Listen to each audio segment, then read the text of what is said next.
हाँ दोस्तों, पिछले वीडियो में हमने पोलिनोमियल और क्वाड्रेटिक इक्वेशन पढ़ लिया था। हम रीट मेंस के जो सिलेबस है उसके अकॉर्डिंग ये पोलिनोमियल एंड इक्वेशन अलजेब्रा वाला पार्ट पढ़ रहे हैं, जिसमें हमने पिछले वीडियो के अंदर जो इसका पिछला वीडियो था उसमें हमने बहुपदों के गुणनखंड और क्वाड्रेटिक इक्वेशन द्विघात समीकरण पढ़ ली थी। इस वीडियो के अंदर हम फोकस करेंगे लीनियर इक्वेशन, है ना, लीनियर इक्वेशन पर। कौन कौन सी? Linear equation with one variable and linear equation with two variable, एक चर के साथ में और दो चरों के साथ में, है ना। तो शुरू करते हैं। देखो, सबसे पहले लीनियर इक्वेशन। लीनियर इक्वेशन के बारे में हमने पिछले वीडियो में पढ़ा था कि लीनियर पोलिनोमियल क्या होता है। लीनियर पोलिनोमियल वो होता है जिसकी डिग्री 1 होती है, डिग्री 1 होगी, है ना।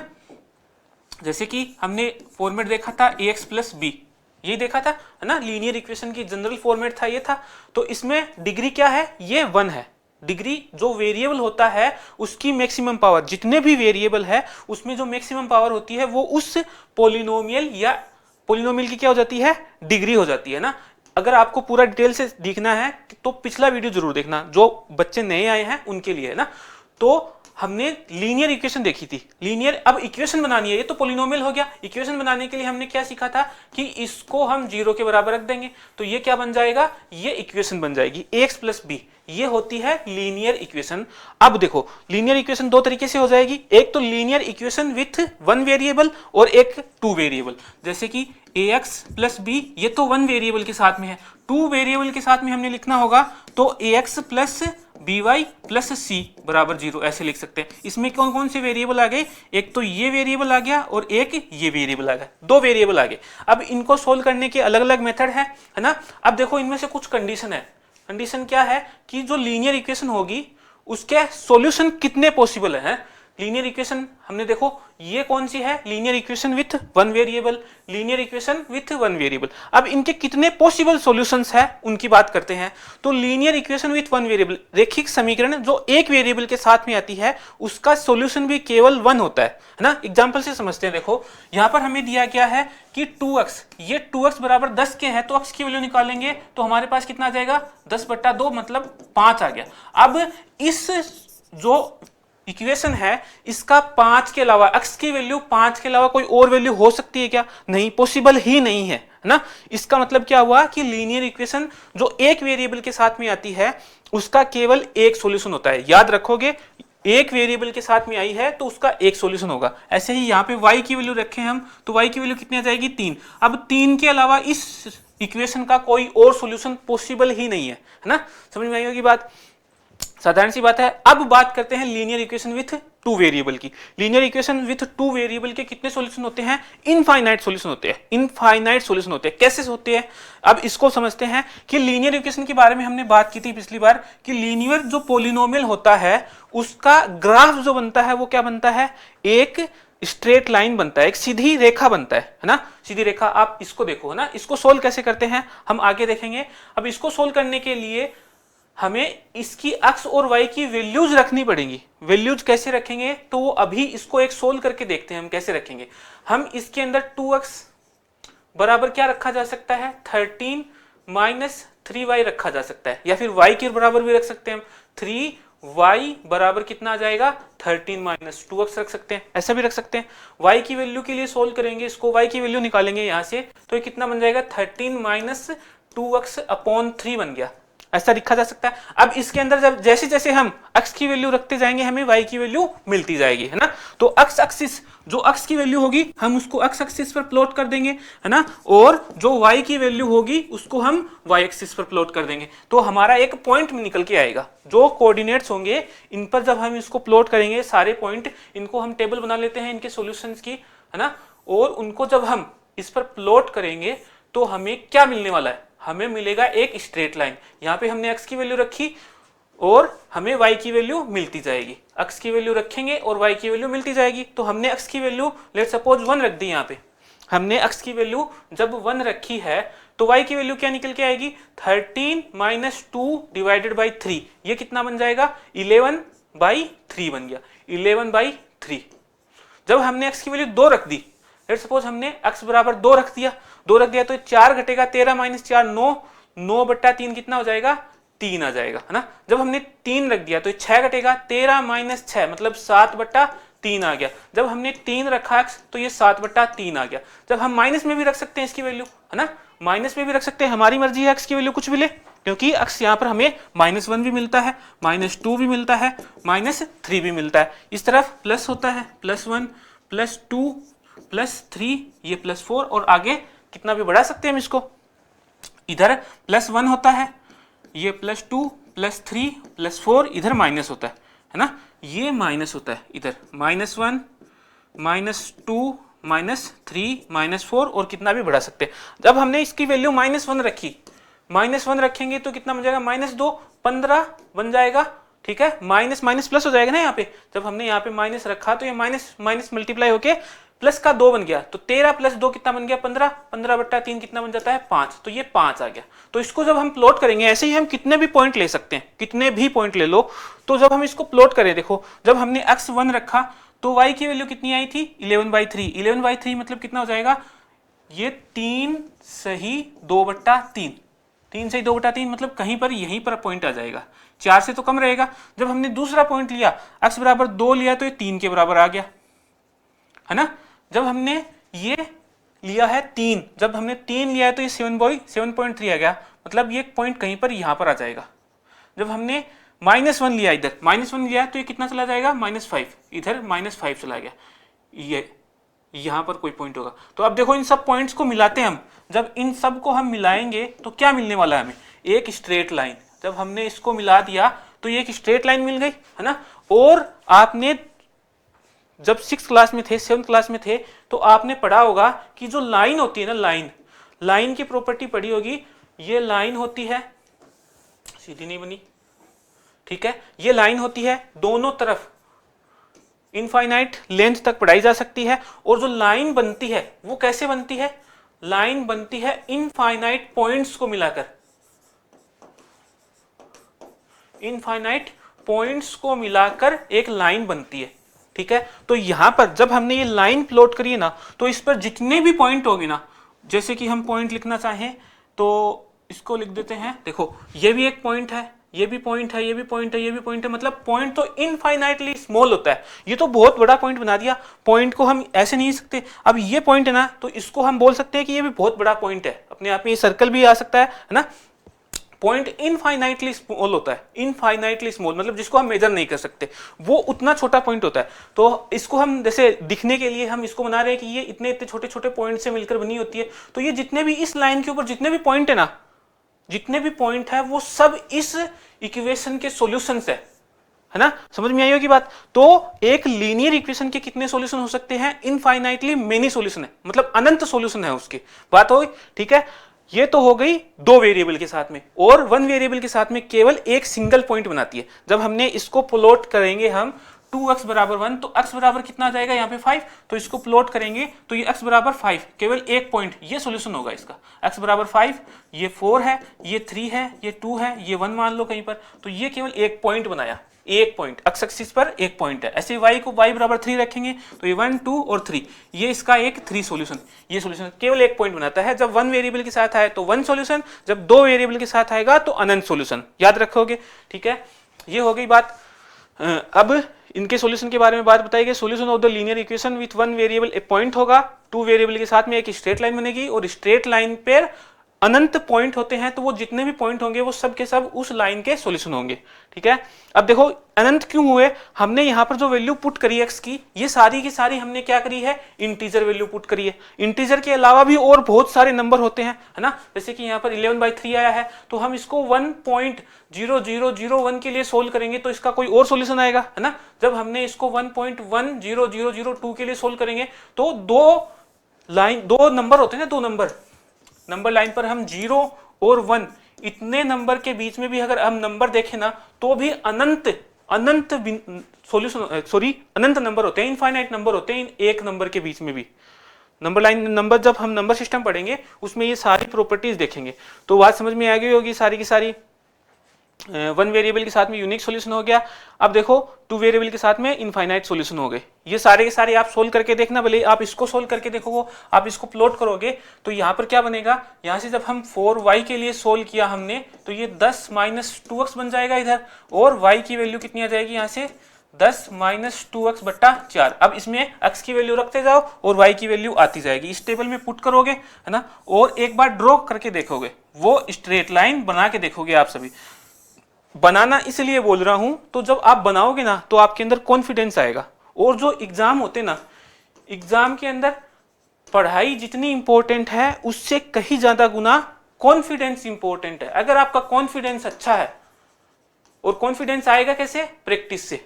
प्रैक्टिस जितनी ज्यादा करोगे आप, उतना ही ज्यादा आपका कॉन्फिडेंस होता जाएगा। तो जैसे जैसे आपको टास्क बताए जाए वो आपको पूरे करने हैं। अब आपको ये दो जो क्वेश्चन दिए गए हैं इनको सोल्व करना है, ये भी सोल्व करना है। ये तो हमने सोल्व कर लिया था, पीछे वाला ये 13, ठीक है। ये दोनों आपको सोल्व करके देखनी है कि इनकी स्ट्रेट लाइन बनती है कि नहीं बनती, ठीक है।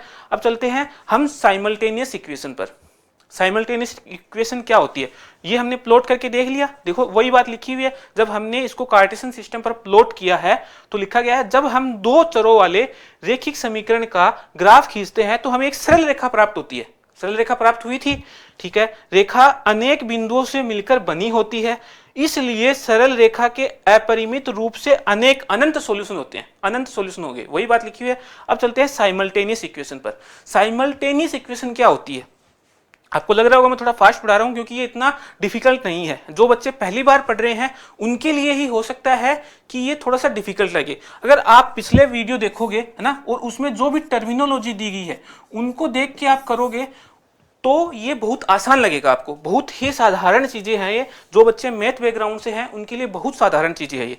तो आप एक बार पिछला वाला लेसन देख लेना, उसको रिवाइज कर देना, है ना, एक बार रिवाइज कर लेना। रिवीजन के लिए जो नोट्स है आपके वो आपको परीक्षा राज टेलीग्राम चैनल पर मिल जाएंगे। 15 स्लाइड्स मिलेगी आपको, है ना, बहुत ही अच्छे से अरेंज किया हुआ मिलेगा, है ना। तो आप उनको अगर दिन में एक दो बार भी देख लोगे ना 15 स्लाइड्स को, तो आपके टिप्स पर आ जाएंगी सारी चीजें। तो ये आपको करना है ना। अब थोड़ा सा फास्ट भी इसलिए पढ़ा रहा हूं क्योंकि एग्जाम नजदीक है। अगर धीरे धीरे पढ़ेंगे तो पूरा सिलेबस हो नहीं पाएगा ना।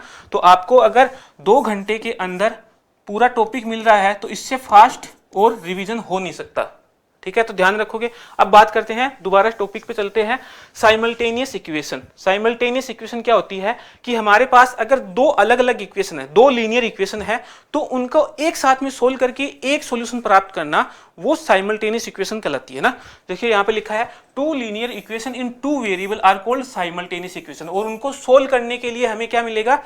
उनको सोल्व करके हम कुछ कंडीशन बना सकते हैं। या तो वो सॉल्यूशन जो क्या हो सकती है, देखो जब इनको दोनों को सोल्व करेंगे ना हम एक साथ में, है ना, इनको सोल्व करने के भी 3 मेथड है अलग अलग, वो भी हम सीखने वाले हैं।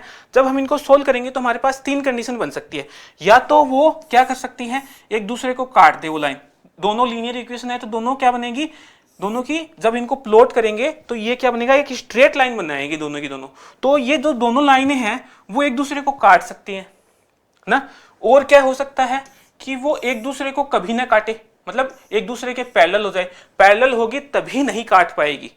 अगर कोई भी 2 लाइन एक दूसरे के पैरेलल है तब वो कभी भी नहीं काटेंगी। अगर वो पैरेलल नहीं है, अगर एक सिंगल डिग्री, मतलब अगर 1 डिग्री के एंगल पर भी वो झुकी हुई है, तो वो हमेशा कहीं ना कहीं जाके जरूर काटेंगी। तो अगर पैरेलल है तभी नहीं काटेंगी। तीसरी कंडीशन क्या हो सकती है कि वो दोनों की दोनों एक ही लाइन पे आ जाए, मतलब एक ही दोनों लाइन एक ही बन जाए। समझ में आई? 3 कंडीशन बन सकती है। तो अब इसको हम डिसाइड कर सकते हैं हमारे गुणांक देखकर। ये जो गुणांक है इनको देखकर भी कर सकते हैं, जो कि हम आगे देखने वाले हैं। पहले हम सीखेंगे कि इन साइमल्टेनियस इक्वेशंस को सोल्व कैसे किया जा सकता है, कौन कौन से मेथड है हमारे पास इनको सोल्व करने के। देखो यही है कि जब हम 2 लाइनों को रेक्टेंगुलर कार्टेशियन सिस्टम पर प्लॉट करते हैं तो हमारे पास 3 स्थितियां पॉसिबल है। में इंटरसेक्ट का मतलब वे एक दूसरे को काट सकती है ना, काट सकती है। दूसरी पॉसिबिलिटी क्या है कि वो पैरेलल हो सकती है, समानांतर हो सकती है वो। और तीसरी क्या हो सकती है, में कोइंसाइडेड, मतलब एक ही साथ में हो, एक साथ हो, संपाती हो जाए वो, है ना, संपाती। संपाती बोलते हैं इसको, सही नहीं लिखा गया, ठीक है। अब हम इनको 1 बाय 1 सोल्व करना देखते हैं। इनके कितने मेथड हैं? 3 मेथड है ना, विलोपन विधि, गुणांकों की बराबर करना और वज्र गुणन, तो वन बाय वन इनको सोल्व करना सीखते हैं। तो पहला मेथड हम लेते हैं विलोपन विधि। विलोपन विधि में हम करते क्या है, देखो जो हमारी इक्वेशन थी यहाँ थी, इसको इक्वेशन को लेते हैं। पहले हम एक मैं करके बताऊंगा आपको, दोनों आपको प्रैक्टिस करके देखने हैं नीचे के, है ना। इनका पहले क्या करेंगे, इनको सोल्व करेंगे, फिर इनको प्लॉट करेंगे कार्टेशियन सिस्टम पर। सारे के सारे प्रोसेस को कंप्लीट करना है आपको। मैं पहला शुरू करता हूं। देखो इक्वेशन हमें दी गई है 2x प्लस 3y बराबर 13 है ना, और 5x माइनस 2y बराबर 4 दिया गया। ये दो इक्वेशन बनी है ना, ये दो साइमल्टेनियस इक्वेशन है, इनको सोल्व करने का प्रोसेस सीख रहे हैं हम। अब हमारे ऊपर डिपेंड करता है कि हम इसमें से ये इक्वेशन 1 को सोल्व करें या फिर 2 को पहले सोल्व करें। अब देखो इनको सोल्व करने के लिए विलोपन विधि का मतलब समझो पहले। विलोपन का मतलब है कि ये जो दो वेरिएबल है हमारे पास दिए गए इन इक्वेशंस के अंदर, इनमें से हम एक की वैल्यू को विलोप कर दे, मतलब एक की वैल्यू फाइंड करके दूसरे इक्वेशन के अंदर रख दे। अब हमारे ऊपर यह डिपेंड करता है कि हम x की वैल्यू फाइंड करें या y की वैल्यू फाइंड करें। हमारे ऊपर ही है कि हम पहले इक्वेशन को पहले सोल्व करें, या मतलब कि पहली इक्वेशन से एक वेरिएबल का मान निकाल के दूसरी में रखें, या फिर दूसरी का मान निकाल के दूसरी में से किसी एक वेरिएबल का मान निकाल के पहली के अंदर पुट कर दे। वो सारा का सारा हमारे ऊपर है। वो हम कैसे करेंगे, हमारी सुविधा के अनुसार, जैसा हमें आसान लगेगा हम वैसा वैसा करते जाएंगे। तो देखो हमें यहां पर दिया गया है, इक्वेशन 2 उठा रहा हूं मैं, 2y बराबर कितना दिया गया है, माइनस का 2y है इधर, है ना। 5x माइनस 2y बराबर 4 दिया गया, तो मैं 2y को इधर ले आऊं तो ये प्लस का 2y बन जाएगा, प्लस 2y बन गया। इसको हम क्या रख सकते हैं, 2y बराबर रख सकते हैं ये 5x, और ये 4 है इधर, माइनस लेके चला जाऊं इधर, ठीक है। अब अगर मुझे x की वैल्यू निकालनी होती तो मैं ये क्या करता, ये प्लस 4 इधर ही रख लेता, है ना। मैं y की वैल्यू निकाल रहा हूं तो इस 4 को इसके पास लेके चला जाऊंगा।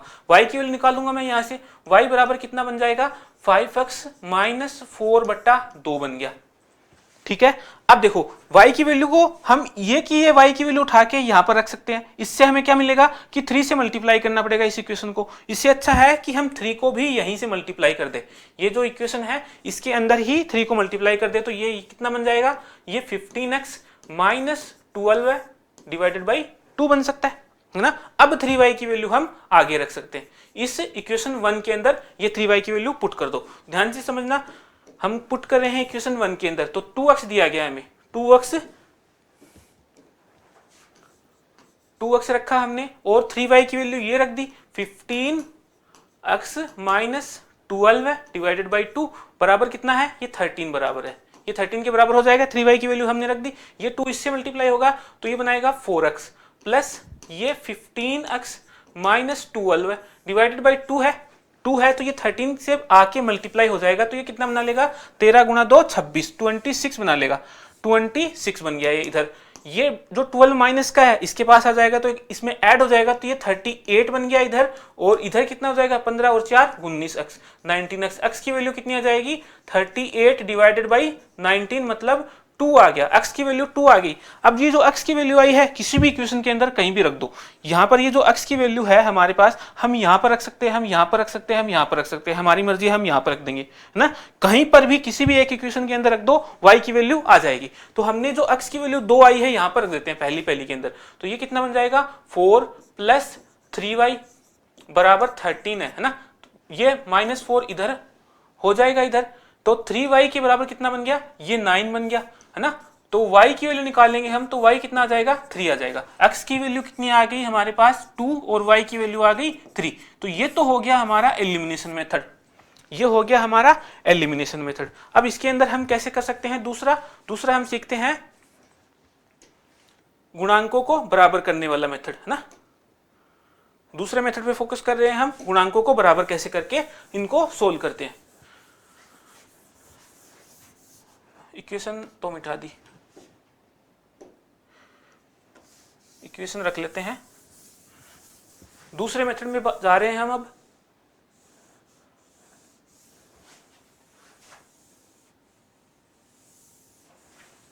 हाँ, अब देखो इक्वेशन में जो गुणांक है, गुणांक कौन से होते हैं, वेरिएबल के साथ में जो नंबर दिए गए हैं वो इसके कोएफिशिएंट होते हैं, तो इनको बराबर करना है। अब हमारी मर्जी है, जैसे हमने पहले किया था कि हम x के गुणांकों को बराबर करें या y के गुणांकों को बराबर करें, जो हमें आसान लगेगा उसको करेंगे हम, है ना। तो हमें यहाँ पे देखो ये 3y दिया गया है, यहाँ पर कितना दिया गया है, 2y दिया गया। तो इसको अगर हम बराबर करना चाहें तो इसको अगर हमें 2 से मल्टीप्लाई कर दे तो क्या मिल जाएगा, 6y मिल जाएगा। अगर इस इक्वेशन को हम 3 से मल्टीप्लाई कर दे तब हमें क्या मिल जाएगा, यहां पर भी 6y मिल जाएगा। दोनों को क्या कर देंगे, ऐड कर देंगे, दोनों इक्वेशंस को ऐड कर देंगे तो हमारे पास बचेगा क्या, केवल x बचेगा, उसकी वैल्यू इसके बराबर हो जाएगी। x का मान निकाल के y का मान आसानी से निकाला जा सकता है। तो यहाँ पे जब इसको सोल्व करेंगे हम तो हमें इक्वेशन मिली क्या, इसको सोल्व करने पर हमें पहली जो इक्वेशन मिलेगी वो मिल जाएगी, यहाँ पे 2 से मल्टीप्लाई करने पर ये 4x बनेगा और ये 6y बनेगा और बराबर है 26।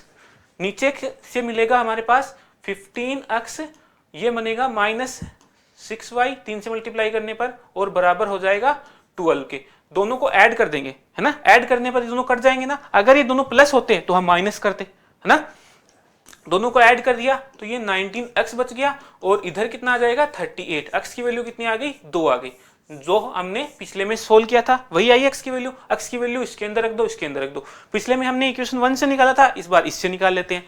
तो यहाँ पर क्या बनेगा, देखो x की वैल्यू यहाँ पर रखेंगे तो ये 10 बनेगा, -2y बराबर क्या है 4 है ना। तो ये 2y इधर गया तो ये कितना आ जाएगा 10 - 4 6 बनेगा। y की वैल्यू कितनी आ जाएगी 6/2 3 आ गई।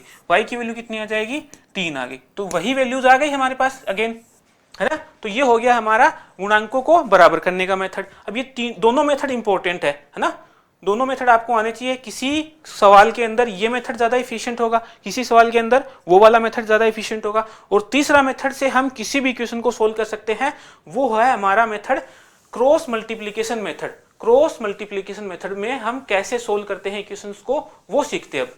तो ये थोड़ा सा कॉम्प्लिकेटेड है ना, ध्यान से समझेंगे सभी के सभी। यहाँ पे हमें ये जो गुणांक दिए गए ना, इनको हमें क्रॉस मल्टीप्लाई करना है। वो क्रॉस मल्टीप्लाई कैसे होगा वो सीखते हैं। तो पहला गुणांक हमारे पास क्या है, x है।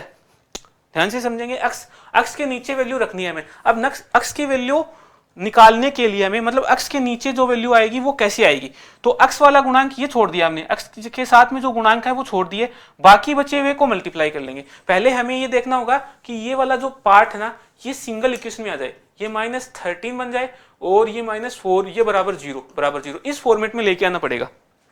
ठीक है, याद रखेंगे, इनको सबको बराबर एक ही साइड में लेके आके 0 के बराबर रख देंगे। अब इनको ये x वाला पार्ट छोड़ा, क्योंकि हम x की वैल्यू के नीचे वाला पार्ट निकाल रहे हैं, तो इसको छोड़ दिया और इसको मल्टीप्लाई कर दिया और इसको मल्टीप्लाई कर दिया। तो जब हम इनको मल्टीप्लाई करेंगे तो कैसे करेंगे, देखो 3 को 4 से मल्टीप्लाई करना, तो 4, देखो इसका जनरल फॉर्मेट याद है आपको, इक्वेशंस का जो लीनियर इक्वेशन है उनका जनरल फॉर्मेट है ये। यहां पर क्या है, मैंने पिछले वीडियो में बताया था कि इनके साइंस जो है ना, जनरल फॉर्मेट के अंदर जो साइन है उनको याद रखना। यहां पर भी प्लस है, यहां पर भी प्लस है, और जो लीनियर इक्वेशन और क्वाड्रेटिक इक्वेशन के जो जनरल फॉर्मेट है उनमें भी प्लस होता है। तो इसमें प्लस क्या मतलब क्या होगा, अगर यहां पर कहीं माइनस आ गया ना, तो ये कोएफिशिएंट जो ना ये माइनस का है, इस वजह से ये प्लस और माइनस मल्टीप्लाई होकर माइनस बना है। तो यहां पर भी ये जो क्वेश्चन दिया गया ना हमें, इसमें देखो यहां पर ये जो माइनस का निशान आया वो किस वजह से आया है, कि -2 की वजह से आया है, याद रखोगे। तो यहां पर जो कोएफिशिएंट है हमारा, यहां पर ये -2 माइनस कोएफिशिएंट है, ठीक है। तो अब इनको मल्टीप्लाई करेंगे, तो ये वाला पार्ट तो हम छोड़ रहे हैं पहली बार के अंदर, ये छोड़ दिया, इसको इससे मल्टीप्लाई किया तो कितना बना -12। 3 को 4 से मल्टीप्लाई करेंगे तो -12 है, और यहां पर भी है -2 को -13 से मल्टीप्लाई करने पर कितना बन जाएगा, माइनस और माइनस मल्टीप्लाई होकर प्लस बन गया, और यहां पर साइन क्या आ जाएगा, फिर माइनस का साइन आ जाएगा। हमें क्या करना है कि ये इन दोनों को मल्टीप्लाई करना है। देखो ये अगर b1 होता, ये c1 होता, ठीक है, ये b2 होता, ये c2 होता, तो हमें b1 को c2 से मल्टीप्लाई करना है, b1 को c2 से मल्टीप्लाई करना है, माइनस यहां पर माइनस करना है, ठीक है, और c1 को b2 से मल्टीप्लाई करना है, ये माइनस। तो अब इनको मल्टीप्लाई करेंगे, देखो कोएफिशिएंट को मल्टीप्लाई किया तो -12 आ गया, -12 आ गया। फिर इस वाले को इससे मल्टीप्लाई करेंगे तो प्लस आ जाएगा, और माइनस जो आया है वो इस कंडीशन में जो फॉर्मूला है उसके अंदर माइनस दिया हुआ है, उस वजह से माइनस आया है, ठीक है। तो इन दोनों को मल्टीप्लाई करेंगे तो -26 आ जाएगा। अगेन y के लिए सोल्व करेंगे, y के लिए ध्यान से समझेंगे कैसे सोल्व होगा, इसको मैं बता दे रहा हूं एक बार।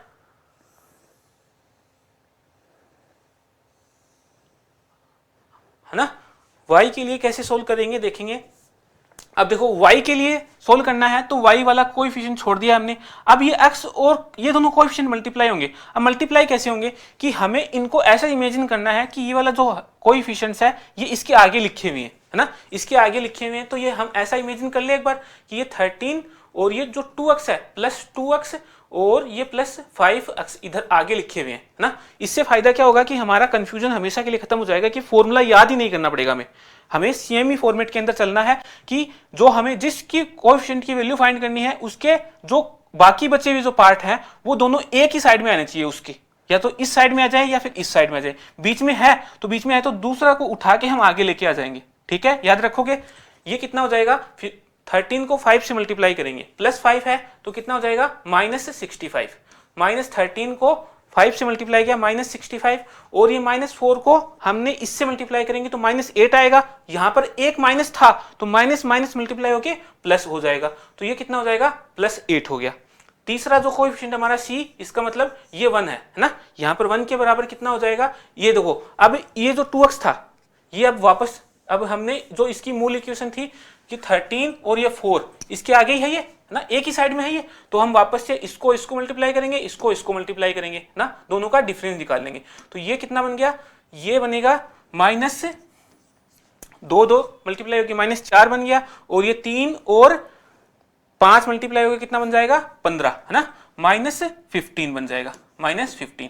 तो अब देखो x की वैल्यू कितनी आ जाएगी, यहां से x के लिए सोल्व कर रहे हैं हम इसको, तो ये माइनस कितना हो गया 38, x अपॉन -38 और y अपॉन -57 और ये y बराबर 1 अपॉन कितना आ जाएगा -19, ठीक है। अब x के बराबर वैल्यू निकालेंगे तो कितना आ जाएगा, x के बराबर ये रख लो, x बराबर कितना आ जाएगा, x अपॉन -38 बराबर है 1 अपॉन -19। x के लिए सोल्व करेंगे तो -38 अपॉन -19 मतलब कितना आ जाएगा +2। y के लिए सोल्व करेंगे इसको तो y के लिए फिर से इसको बराबर, इन दोनों को बराबर रख लो, y के लिए रखेंगे तो y बराबर कितना आ जाएगा -57 अपॉन -19, ये कितना हो जाएगा +3, तो वही वैल्यू आ जाएगी +2 +3। तो ये तीनों मेथड आपको समझ में आए होंगे, ठीक है। आपको ये मैंने सोल्व कर लिया है ना, हमने सोल्व कर लिया मिलके, और अब ये दोनों आपको प्रैक्टिस करके देखनी है ना, दोनों तीनों तरीके से, ठीक है। प्रैक्टिस जरूर करनी है, प्रैक्टिस से ही आपका कॉन्फिडेंस बूस्ट होगा। तीनों मेथड हो गए, ठीक है। अब देखो इनको सोल्व करने के लिए एग्जाम में जो इंपॉर्टेंट क्वेश्चन आता है ना, वो इनको कोएफिशिएंट्स को कंपेयर करने का क्वेश्चन आता है। मतलब आपको पूरा सोल्व करके नहीं बताना होता कि केवल आप मुझे बता दो कि ये इसका सॉल्यूशन बनेगा कैसा, है ना।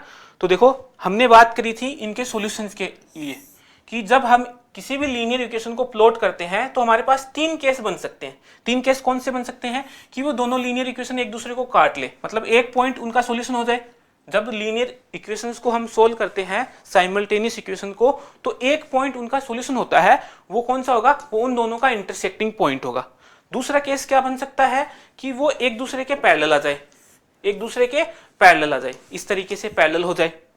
तीसरा केस क्या हो सकता है कि वो जो इक्वेशंस है एक दूसरे को के ऊपर ही दूसरी आ जाए, मतलब एक के ऊपर मतलब संपाती हो जाए, वो एक के ऊपर दूसरी आ जाए, कोइंसाइडेड हो जाए, कोइंसिडेंट हो जाए, ठीक है। तो इस तरीके से 3 पार्ट बनते हैं। अब हर बार हम क्या कर सकते हैं, ऐसे तो प्लॉट कर नहीं सकते, इसका मतलब हम इनके लिए हमें कोई एक ऐसा सिस्टम बनाना पड़ेगा जिसको हम देख के, इन गुणांकों को देखकर ही हम बता दें कि ये इनका ग्राफ बनेगा कैसा, कि वो उनका एक सॉल्यूशन होगा। एक पॉइंट पर काटने का मतलब क्या हो जाएगा, उनका एक सिंगल सॉल्यूशन है।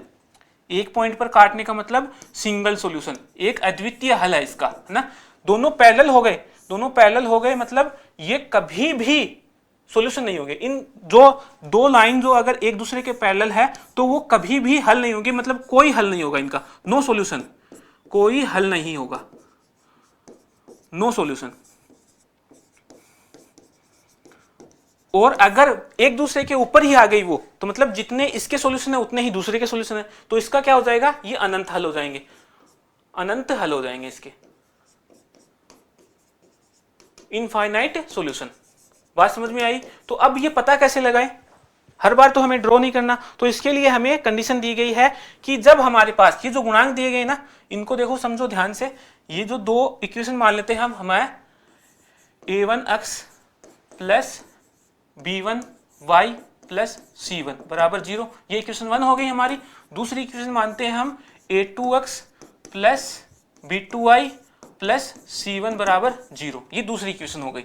अब हम इन जो गुणांक दिए गए ना इन वेरिएबल्स के, इनको कंपेयर करके पता लगा सकते हैं कि वो इंटरसेक्ट करेंगी, वो पैरेलल होंगी या फिर कोइंसाइडर होगी, संपाती होगी। ठीक है, तो अगर A1 अपॉन A2 हो गया, A1 अपॉन A2 बराबर नहीं हुआ B1 अपॉन B2 के, और ये बराबर नहीं हुआ C1 अपॉन C2 के, जबकि हमें केवल ये देखकर भी पता लगा सकते हैं अगर ये दोनों बराबर नहीं है तो ये तीसरा भी बराबर नहीं होगा। ठीक है, अगर ये दोनों बराबर नहीं है ना तो इसका क्या होगा, एक अद्वितीय हल होगा।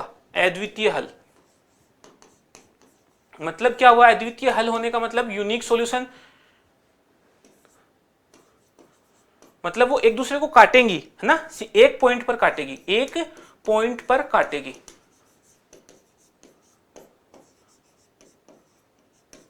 पॉइंट पर काटने का मतलब क्या हुआ, उनका केवल एक सॉल्यूशन है। दूसरी बात क्या है कि अगर A1 अपॉन A2 बराबर हो गया B1 अपॉन B2, लेकिन ये बराबर नहीं हुआ C1 अपॉन C2 के, इसका मतलब क्या हुआ कि उनका कोई सॉल्यूशन नहीं हो सकता, है ना, कोई सॉल्यूशन नहीं है।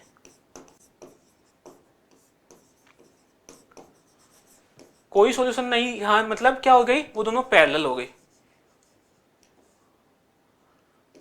दोनों पैरेलल हो गई। तीसरी कंडीशन क्या बनी कि ये तीनों बराबर बन गए, तीनों A1 अपॉन A2 बराबर बन गया B1 अपॉन B2 के, बराबर बन गया C1 अपॉन C2 के। इसका मतलब क्या हो गया, उनके अनंत हल हो गए, सारे के सारे जितने भी पॉसिबल सॉल्यूशन है वो सब उसके सॉल्यूशन हो सकते हैं, अनंत हल हो गए।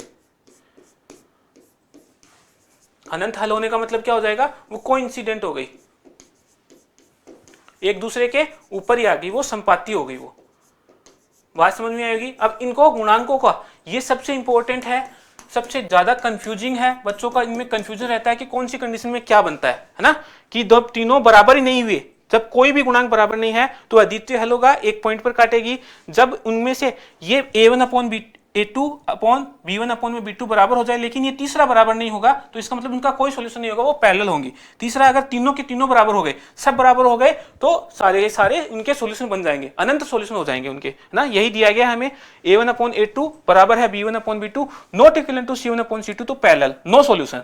A1 अपॉन A2 बराबर है B1 अपॉन B2 और C1 अपॉन C2, तो इनफाइनाइट सॉल्यूशन, और तीनों में से कोई सा भी बराबर नहीं बना तो ये क्या हो जाएगा, यूनिक सॉल्यूशन, वो इंटरसेक्ट करेंगी एक पॉइंट पर। सबसे इंपॉर्टेंट है, इसी पर बेस्ड एग्जाम में क्वेश्चन पूछा जाएगा। ठीक है, याद रखोगे तीनों के तीनों कंडीशंस।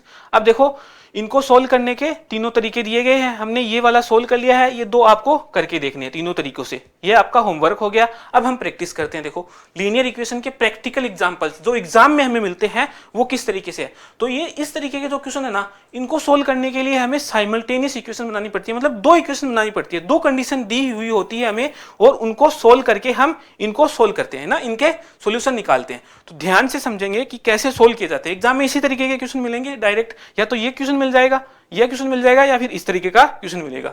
तो ध्यान से समझना, कंडीशन क्या दी गई है हमें बताया गया है कि राम ने श्याम से कहा, दो फ्रेंड है, एक तो राम है और एक श्याम है। राम ने श्याम से कहा, उनके पास कुछ पैसे बताए हैं, अगर तुम मुझे 100 रुपए दे दो। राम कह रहा है कि श्याम तुम्हारे पास जितने भी पैसे हैं उनमें से मुझे तुम 100 रुपए दे दो। तो इसका मतलब क्या हुआ कि श्याम के पास जितने पैसे थे, हमने मान लिया कि उसके पास 80 रुपए थे, है ना, उसमें से 100 रुपए वो देगा तो उसके 100 रुपए कम हो जाएंगे, और ये राम को दे देगा तो इसके पास क्या आ जाएंगे, 100 रुपए ज्यादा आ जाएंगे। अब क्या बोल रहा है, तो मेरे पैसे तुम्हारे पैसे से दुगने हो जाएंगे। तो अब देखो राम के पैसे श्याम के पैसे से दुगने हो रहे हैं, तो इनको बराबर करने के लिए इस वाले पार्ट को हम 2 से मल्टीप्लाई कर देंगे। ठीक है, ये हो जाएगा हमारा। अब इसको सोल्व करके हम एक साइमल्टेनियस इक्वेशन बना सकते हैं, ये बराबर 2s माइनस 200। तो इसको हम जब 2s माइनस आर करेंगे, सॉरी ये प्लस आ जाएगा ना, यहाँ 2s माइनस आर कर देंगे इसको, ये वाला पार्ट आर इसके पास ले जाएंगे तो ये माइनस का 200 इसके पास आ जाएगा, तो ये कितना हो जाएगा, 300 हो जाएगा। ये पहली इक्वेशन बन गई हमारी, ये पहली इक्वेशन बन गई। दूसरी इक्वेशन क्या बनी, दूसरी इक्वेशन में हमें बताया गया है कि फिर श्याम भी बोला राम को, कि श्याम ने राम से कहा, अगर तुम मुझे ₹10 दोगे, केवल जितने पास तुम्हारे पास जितने भी रुपए है ना, राम के पैसे हमने R माने हैं और श्याम के पैसे हमने S माने हैं, है ना। तो तुम अगर राम उसको ₹10 दे देगा तो राम के पैसे ₹10 कम हो जाएंगे और श्याम के पास आके मिल जाएंगे, श्याम के पैसे ₹10 बढ़ जाएंगे। तो मेरे पास तुम्हारे पैसों से 6 गुना पैसे हो जाएंगे, तो श्याम के पास कितने हो जाएंगे, राम के 6 गुना हो जाएंगे। तो बराबर करने के लिए राम वाले पैसे को 6 से मल्टीप्लाई कर देंगे इनको। तो पता लगाओ कि दोनों के पास कितने रुपए। तो हमें पता लगाना है कि दोनों के पास, टोटल नहीं पूछा तो हम निकाल लेंगे दोनों के अलग अलग, है ना, राम की और श्याम के अलग अलग निकाल लेंगे। तो यहां से देखेंगे तो ये 6R माइनस 60 बराबर क्या है, S प्लस 10 है। तो S 6R माइनस S कर देंगे तो ये 70 आ जाएगा, ठीक है। S की वैल्यू निकाल सकते हैं हम यहां से, 6R बराबर 6R माइनस 70 बराबर कितना आ जाएगा, S आ जाएगा। तो ये S की वैल्यू हम कहां पे रख सकते हैं, इस इक्वेशन में रख सकते हैं। S की वैल्यू नहीं चाहिए हमें, 2S की चाहिए, तो 2 से मल्टीप्लाई कर दो। 2S के लिए सोल्व करेंगे इसको, तो ये 12R माइनस 140 आ गया, है ना। अब देखो इसको आगे लेके चलते हैं, है ना। 2 इक्वेशन बन गई हमारे पास, एक इक्वेशन तो ये है और एक इक्वेशन ये वाली है। तो S की वैल्यू हम यहां पर रख रहे हैं, ये 12 है। S की वैल्यू यहां पे रखेंगे 2S की, तो ये 12R माइनस 140, है ना। 2S की रख दी, ये माइनस R है, ये बराबर 300 हो गया। ये 140 इधर आ जाएगा तो कितना बन जाएगा, 440, है ना।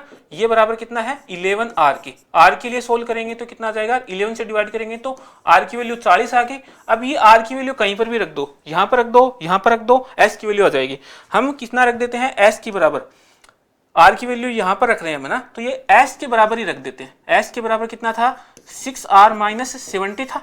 R की वैल्यू 40 रखी है हमने यहाँ पे, तो 240 माइनस 70, 240, S बराबर कितना आ जाएगा, 240 माइनस 70, तो कितना हो जाएगा, 170 गया ना, 40 कम किया 30, 170 बच जाएगा। S की वैल्यू कितनी आ जाएगी, 170 रुपए। R की वैल्यू 40 और S की वैल्यू 170, ठीक है। इस तरीके से ये क्वेश्चन सोल्व किए जाते हैं। अच्छे क्वेश्चन है, प्रीवियस ईयर क्वेश्चन में आया हुआ है ये। जब हम प्रीवियस ईयर क्वेश्चन सोल्व करेंगे तो इस तरीके का क्वेश्चन सोल्व करने वाले हैं, तो ध्यान से समझना, सारे के सारे क्वेश्चन इंपॉर्टेंट है। आगे दिया गया हमें 4 कुर्सियां और 3 मेज की कीमत 210 रुपए बताई है, और 5 कुर्सियां और 2 मेज की कीमत 1750 रुपए बताई है। एक कुर्सी और एक मेज की कीमत अलग अलग ज्ञात करनी है हमें, है ना। तो 4 चेयर बताई गई है और 3 मेज बताई गई है, ये बराबर है 2100 रुपए के, 2100 रुपए के। और 5 चेयर और 2 मेज, ये बराबर कितने के हैं, 1750 रुपए के। तो देखो इस वाले में से अगर हम ये घटा देंगे, इन दोनों का डिफरेंस निकालेंगे तो क्या बनेगा, यहां से देखो 3 मेज में से 2 मेज घटाएंगे तो कितनी बच गई, 1 मेज बच गई। इस वाले में से हम ये घटा रहे हैं, तो 4 मेज में से जब हम 5 मेज घटाएंगे तो माइनस की 1 चेयर, सॉरी चेयर में से जब हम 4 चेयर में से 5 चेयर घटाएंगे तो कितनी बचेगी, माइनस की 1 चेयर बचेगी ना, माइनस 1 चेयर। और हम 2100 में से 1750 घटाएंगे तो कितना बच जाएगा, ये 1800 और 50 ऊपर 350। तो मेज और चेयर की कीमत के बीच का डिफरेंस कितना है, 350 रुपए है ना, 350 रुपए, ये याद रखना, 350। अब हमें यहां से मेज की वैल्यू निकाल सकते हैं क्या, मेज की वैल्यू कितनी आ जाएगी, 350 प्लस C आ गई। मेज की कीमत यहाँ पे रख दो, यहाँ पे रख दो, कहीं पर भी रख दो, हम इसमें रख देते हैं ना। मेज की वैल्यू हम यहाँ पे 2 मेज के लिए सोल्व करेंगे इसको, तो 2m बराबर कितना आ जाएगा, 700 प्लस 2 चेयर, इसके अंदर रख दिया हमने। तो 5 चेयर की वैल्यू कितनी आ जाएगी, 5 चेयर प्लस 700 प्लस 2 चेयर, और ये बराबर है 1750 के। तो ये 7 चेयर बराबर 5 चेयर और 2 चेयर 7 चेयर होगी, और ये 700 प्लस का तो इधर आएगा, माइनस का हो जाएगा, तो कितना रह जाएगा, 1050 रह जाएगा। तो चेयर की वैल्यू कितनी आ जाएगी, 1050 में जब हम 7 का भाग देंगे तो कितना आ जाएगा, 150, 15 संति 105 होता है, तो 15 और 1 जीरो आ गया 150 रुपए। चेयर की कीमत आ गई, चेयर की कीमत को हम यहाँ पर रख सकते हैं, है ना। तो मेज की वैल्यू आ जाएगी, मेज की वैल्यू के निकालेंगे हम यहाँ से, तो ये चेयर देखो यहाँ इधर लेके आ जाएगी, इसमें रख लो, इसमें रख लो, इसमें रख लेंगे, मेज की डायरेक्ट दे देगा 350 प्लस 150 कितना जाएगा, 500 रुपए। तो मेज आ जाएगा 500 रुपए। मेज और चेयर की कीमत आ गई,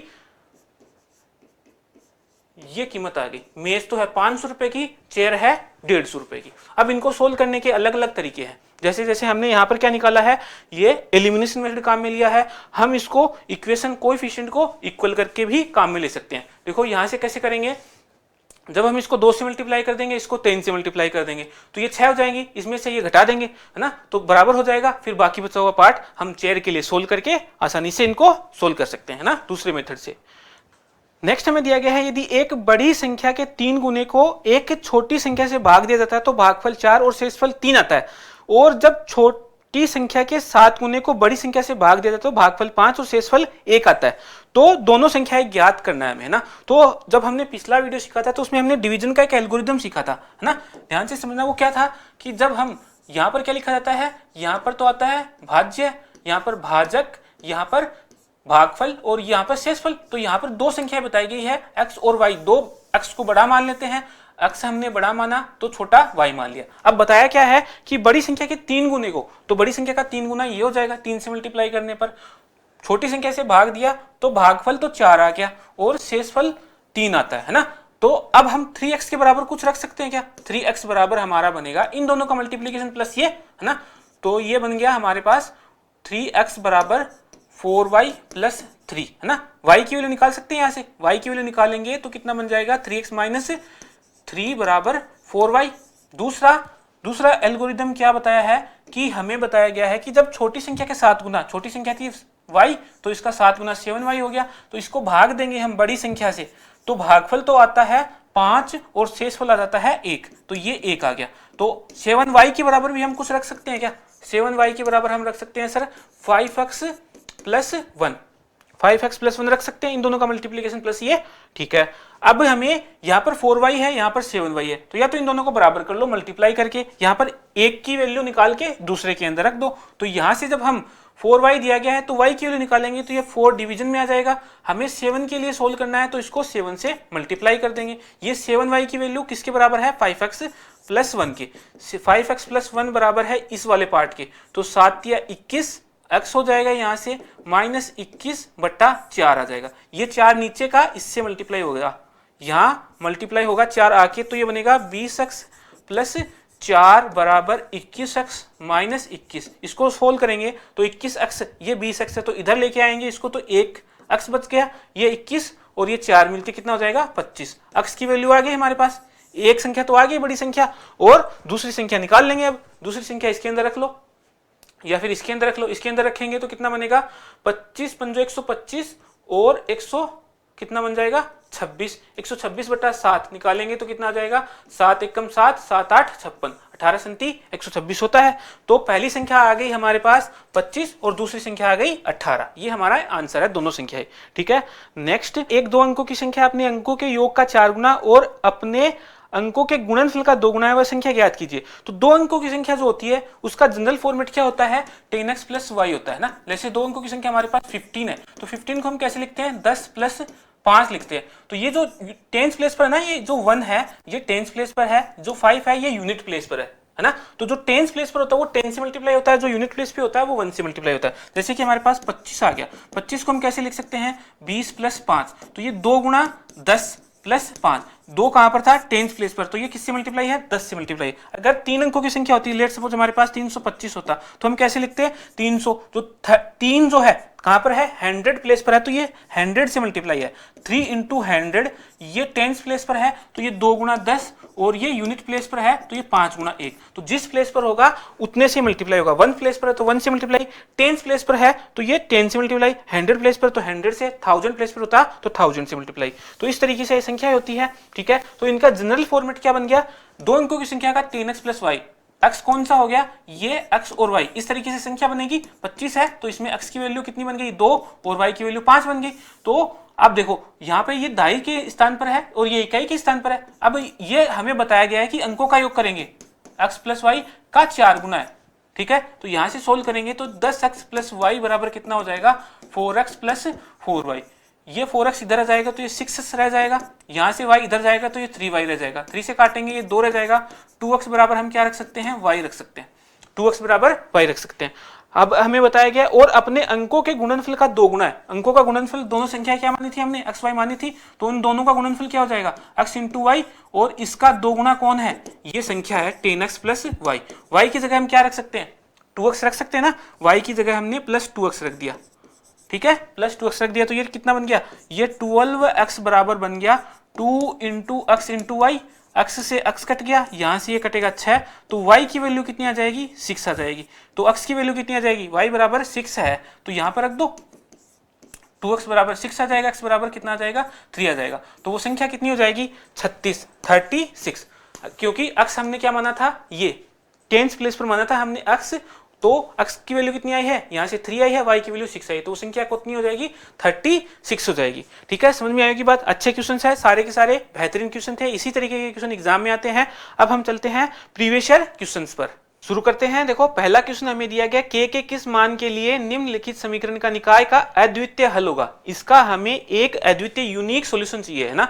तो पिछले ही वीडियो के अंदर थोड़ी देर पहले ही हमने पढ़ा था कि यूनिक सॉल्यूशन के लिए कंडीशन क्या होगी, a1 अपॉन a2 ये नॉट इक्विवेलेंट टू होना चाहिए b1 अपॉन b2 के, यही कंडीशन है। मैंने बताया था कि ये इंपॉर्टेंट है, याद करना है ना, इसीलिए बार बार बोल रहा था कि ये सबसे आसान भी है और इसमें इंपॉर्टेंट क्वेश्चन भी बनते हैं, है ना। 50% चांसेस होते हैं अगर इस टॉपिक से क्वेश्चन आता है तो वो इस तरीके का क्वेश्चन पूछेगा, या तो वो अद्वितीय हल के लिए निकाल लेगा, यूनिक सॉल्यूशन के लिए पूछ लेगा, इनफाइनाइट सॉल्यूशन के लिए ये के की वैल्यू पूछता है, ठीक है, कंडीशन पूछ लेता है, या फिर वो क्या करता है, इस तरीके के क्वेश्चन पूछता है ना।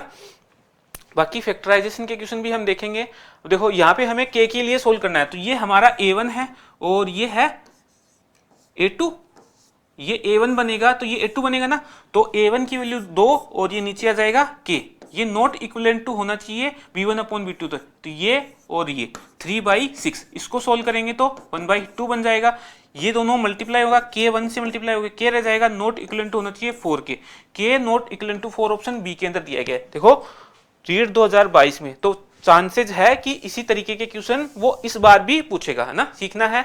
नेक्स्ट में हमें दिया गया 4√3x² प्लस 5x माइनस 2√3 के गुणनखंड, इसके फैक्टर करने हैं हमें। तो इसके क्वाड्रेटिक इक्वेशन है, क्वाड्रेटिक इक्वेशन के फैक्टर करने हमने सीखे हैं पिछले वीडियो में। कैसे होंगे कि हमें इन दोनों का मल्टीप्लाई करना है, इन दोनों को मल्टीप्लाई करके ये कितना बन जाएगा, 4 गुणा 2 8 8 और √3 मल्टीप्लाई होके 3 बन जाएगा, ये 24, ये माइनस ये प्लस कितना -24x² बनाना है। किसका बनाना है हमें, इस नंबर का, हमें 5 के ऐसे दो टुकड़े करने हैं जिनका मल्टीप्लीकेशन 24 आ जाए, है ना। तो 24 पे फोकस करो, -24 है। ऐसे कौन कौन से फैक्टर हो सकते हैं जिनसे 24 बनता है, 6 इंटू 4 से बनता है, 2 इंटू 12 से बनता है, 1 इंटू 24 से बनता है, 8 इंटू 3 से बनता है। अब देखो इनको हमें माइनस का चाहिए तो इनमें से एक प्लस का एक माइनस का ले सकते हैं, तो माइनस का आ जाएगा। हमें यहाँ पर क्या है, बड़ी वैल्यू प्लस की चाहिएगी, है ना, क्योंकि यहाँ पर हमें साइन क्या चाहिए होगा, प्लस का, ठीक है। तो यहाँ पे बड़ी वैल्यू प्लस की ले ली, ये माइनस ले लिया, ये प्लस ये माइनस, ठीक है, सॉरी बड़ी वैल्यू 12 होगी ना,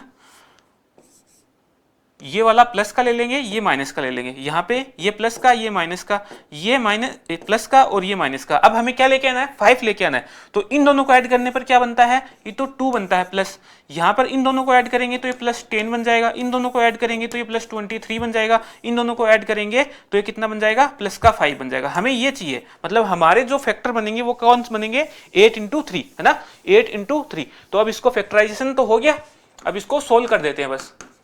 4√3x² प्लस का कितना आ जाएगा, 8x माइनस 3x माइनस 2√3, है ना, यही होगा। इनको अब सोल्व करना है बस। 4√3 इसमें से क्या कॉमन आ सकता है, 4x कॉमन आ सकता है, ये 4 और ये x कॉमन आ गया, तो यहां से √3x रह जाएगा, ये +2 रह जाएगा, यहां से -√3 कॉमन आ जाएगा, तो ये कितना रह जाएगा, यहां से √3x और +2, दोनों जगह से √3x +2 कॉमन आ गया, और यहां से 4x माइनस √3 ये बच गया। ये कौन से ऑप्शन में दिया गया है, √3x +2 4x minus √3, option B के अंदर दिया गया, ऑप्शन बी हमारा आंसर हो जाएगा, ठीक है। दूसरा, जो बच्चे रूट को सोल्व करने में कंफर्टेबल नहीं है उनके लिए दूसरा मेथड है, उसको हम कैसे सोल्व कर सकते हैं, श्रीधराचार्य फॉर्मूले से। श्रीधराचार्य फॉर्मूला भी हमने सीखा था, है ना, क्या है, जो अभी इस वीडियो में पहली बार देख रहे हैं इस वीडियो को, तो वो पिछले वीडियो को जरूर देख लेना। वहां पर ये फॉर्मूला बनता कैसे है मैंने डिटेल से बताया है।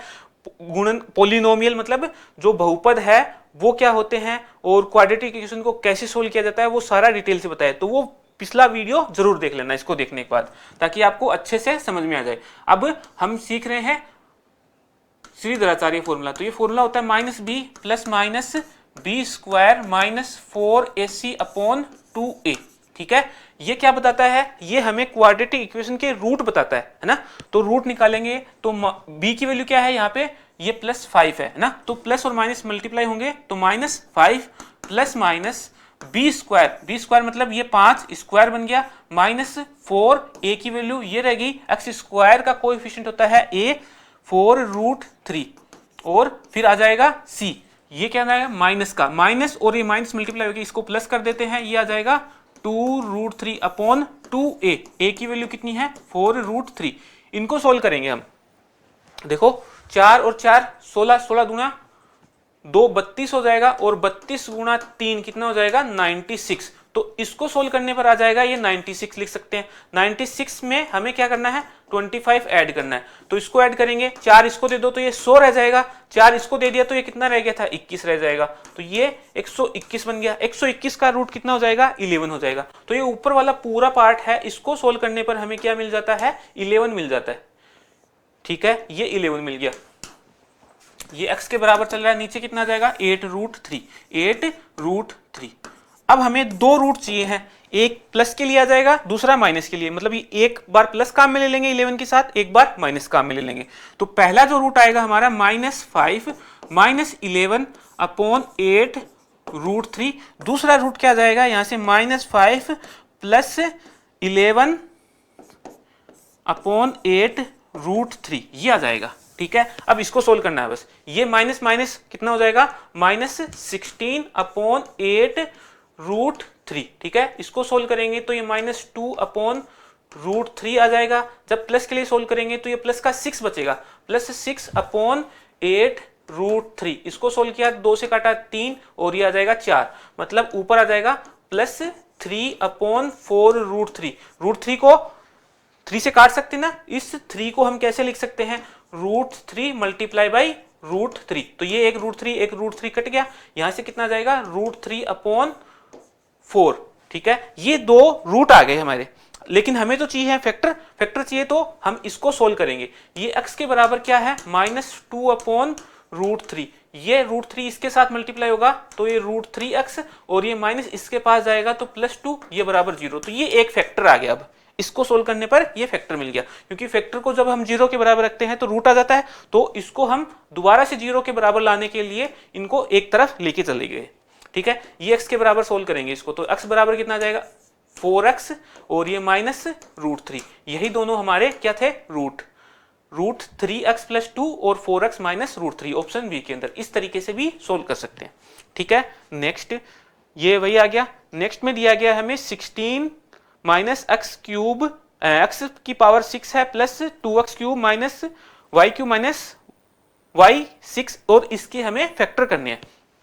तो देखो एक तरफ इसको 16 के बराबर कर लें, ये पूरा का पूरा 0 के बराबर रखिए ना, इसको फैक्टर करने के लिए 0 के बराबर रखा, तो ये वाला एक साइड में रखिए, ये दूसरी साइड में लेके चले गए हम। तो ये बनेगा हमारा +x6, ये -2x³ y³ प्लस y⁶। ठीक है, अब देखो ये जो x6 है इसको हम x³ का स्क्वायर कर दे।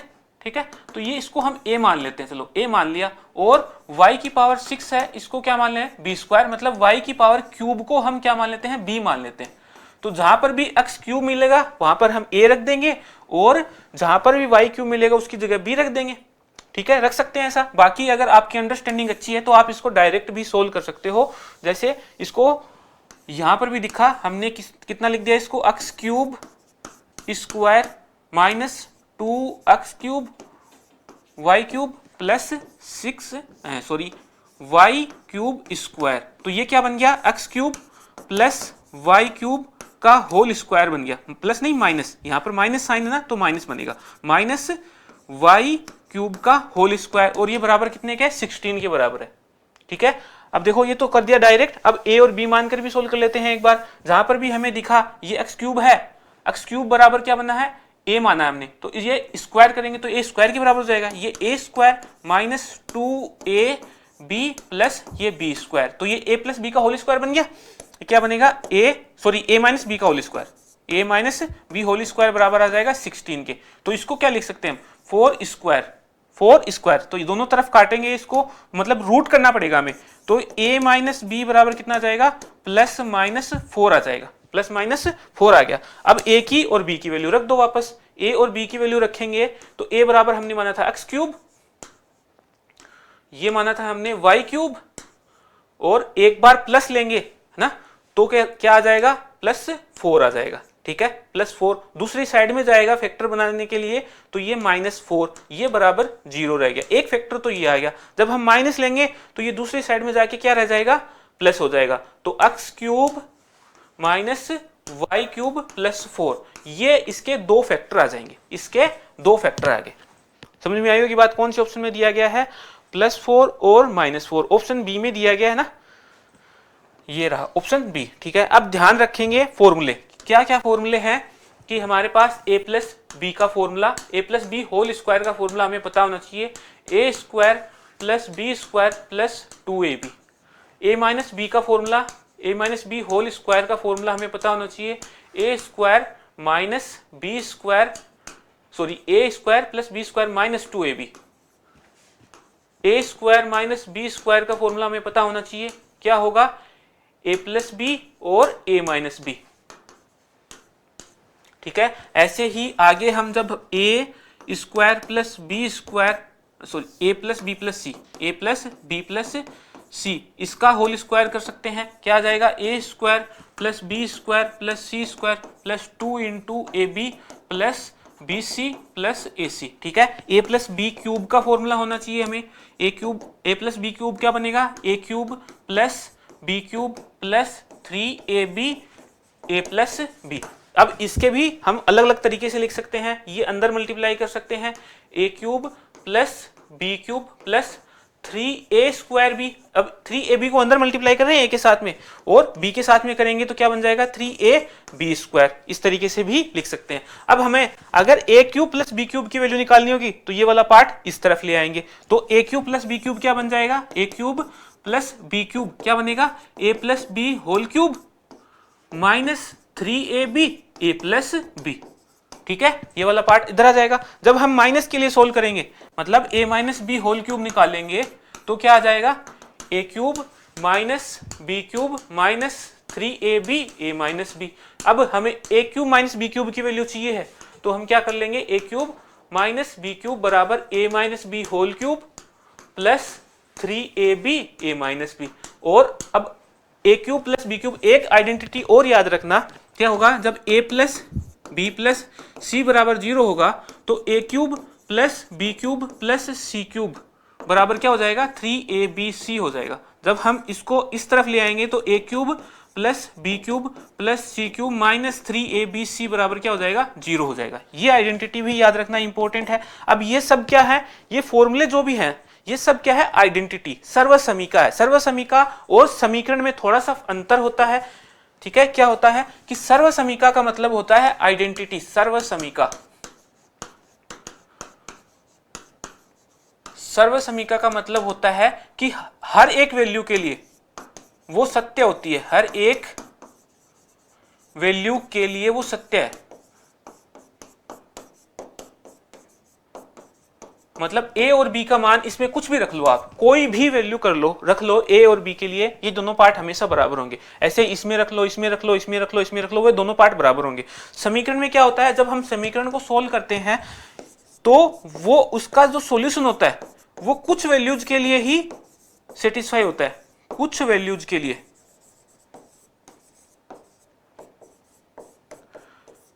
कुछ वैल्यूज के लिए ही सत्य माना जाता है। लेकिन हायर जो अलजेब्रा होती है बड़ी क्लासेस के अंदर, जब हम अलजेब्रा पढ़ते हैं तो उनके अंदर जो सर्व समीका है उसको समीकरण भी मान लेते हैं, समीकरण को सर्व समीका नहीं मान सकते। सब समीकरण जो है वो सर्व समीका नहीं होती, लेकिन जितनी भी सर्व समीका है वो समीकरण मानी जाती है जब हायर स्टेज के अंदर। लेकिन अभी जो हमारे पैटर्न के अंदर दिया गया है उसमें सर्व समीका की अलग डेफिनेशन दी गई है, समीकरण की अलग डेफिनेशन दी गई। ठीक है, बात समझ में आई होगी। अब ये सारे फॉर्मूले आपको याद होने चाहिए अलजेब्रा के अकॉर्डिंग, ये बेसिक फॉर्मूले हैं। ठीक है, अब इसमें से ये तीनों इंपॉर्टेंट फॉर्मूले हैं जो पहले बार हमने लिखे थे, ये वाले ना, यही हमारे सिलेबस में 10 तक के सिलेबस में दिए गए हैं, ये वाला है ना, ये वाला। ठीक है, याद रखोगे। नेक्स्ट हमें दिया गया है ए तथा बी के पास कुछ सेव है ना, ऐसा क्वेश्चन आ चुका है पहले। यदि ए बी को 2 सेव देता है तो ए के पास बी से आधी सेव रह जाती है। तो ए के पास अगर हम ए सेव ही मान ले और बी के पास अगर बी सेव ही मान ले तो ए बी को 2 सेव देता है। इसका मतलब क्या हो गया, ए के 2 सेव कम हो गए और बी के 2 सेव बढ़ गए, बी के 2 सेव बढ़ गए। तो अब क्या हो गया, ए के पास बी से आधे सेव रह जाती है, तो ए बराबर हो जाएगा बी के जितने भी सेव है उसका आधा, ये बराबर हो गया आधा। तो इसको सोल्व करेंगे तो 2a - 4 बराबर क्या हो जाएगा, b + 2, ऐसा लिख सकते हैं। तो इसको हम लिख सकते हैं 2a - b बराबर 6। ये 4 इधर आ जाएगा, ये b इधर ले आए हम, तो ये इक्वेशन 1 बोल सकते हैं हम, ये इक्वेशन हमारी 1 हो गई। दूसरी इक्वेशन क्या है हमारे पास, दूसरा बोलता है यदि b a को 10 सेव दे देता है। यदि a और b के पास स्टार्टिंग में कितने थे, a और b सेव ही थे, हमने a और b माना है। यदि b a को 10 सेव दे देता है तो यहां से तो 10 कम हो गए और इसके पास 10 आ गए। अब इसके बारे में क्या बताया गया है, तो उनके सेवों की संख्या आपस में बदल जाती है। अब क्या हुआ कि जब इसने इसको 10 सेव दे दिए तो ये जो अब इसके पास जो रिजल्टेंट वैल्यू आई है वो ए के बराबर हो गई। आपस में बदलने का मतलब इसने 10 सेव दे दिए तो ए के स्टार्टिंग में जितने सेव थे वो उतने सेव इसके पास रह जाते हैं, तो ये मतलब हो गया। इसी को हम दूसरे तरीके से कैसे लिख सकते हैं कि b बराबर हो जाएगा a + 10, ऐसे भी लिख सकते हैं। आपस में बदल गए ना, तो a के पास 10 सेव आ गए तो इसके पास 10 सेव आने से इसके पास टोटल जो सेव हो गए वो स्टार्टिंग में जितने b के पास थे उसके बराबर हो गए। तो इस तरीके से इसको सोल्व कर सकते हैं। यहां से b की वैल्यू निकाल सकते हैं, इसके लिए सोल्व करें आप, देखो ये मान लो कोई सा भी सोल्व कर सकते हैं। a + 10 बराबर हम b मान सकते हैं, है ना। यहां पे रख दो, a की वैल्यू रख दो या फिर b की वैल्यू रख दो। b की वैल्यू हम यहां रख सकते हैं ना, a + 10, तो 2a है ना, a की वैल्यू रख रहे हैं, सॉरी b की वैल्यू रखें तो -a आ जाएगा, -10 आ जाएगा, बराबर 6 हो गया, है ना। इसको हटा देते हैं। अब ये यहां से a रह जाएगा और ये इसके पास आके 16 रह जाएगा, है ना। a + 10 बराबर कितना था, b था, यही था इक्वेशन। तो a की वैल्यू यहां पर रखेंगे तो 16 + 10 बराबर कितना आ जाएगा, b आ जाएगा। b की वैल्यू कितनी आ जाएगी, 26 आ गई। हमें क्या पूछा है, a और b के पास कुल कितने सेव है, टोटल निकालने हमें। a और b को ऐड कर दो तो कितने आ जाएंगे, यहाँ पे 26 और 32 10 42, 42 सेव थे, 42 सेव है उनके पास। एक तरीका तो ये हो गया। दूसरा तरीका, अगर इस लैंग्वेज में थोड़ा सा कंफ्यूजन होता है आपको तो ये क्या बन रहा, देखो ध्यान से समझना, यहां पर तक तो हमने सोल्व कर लिए थे, है ना।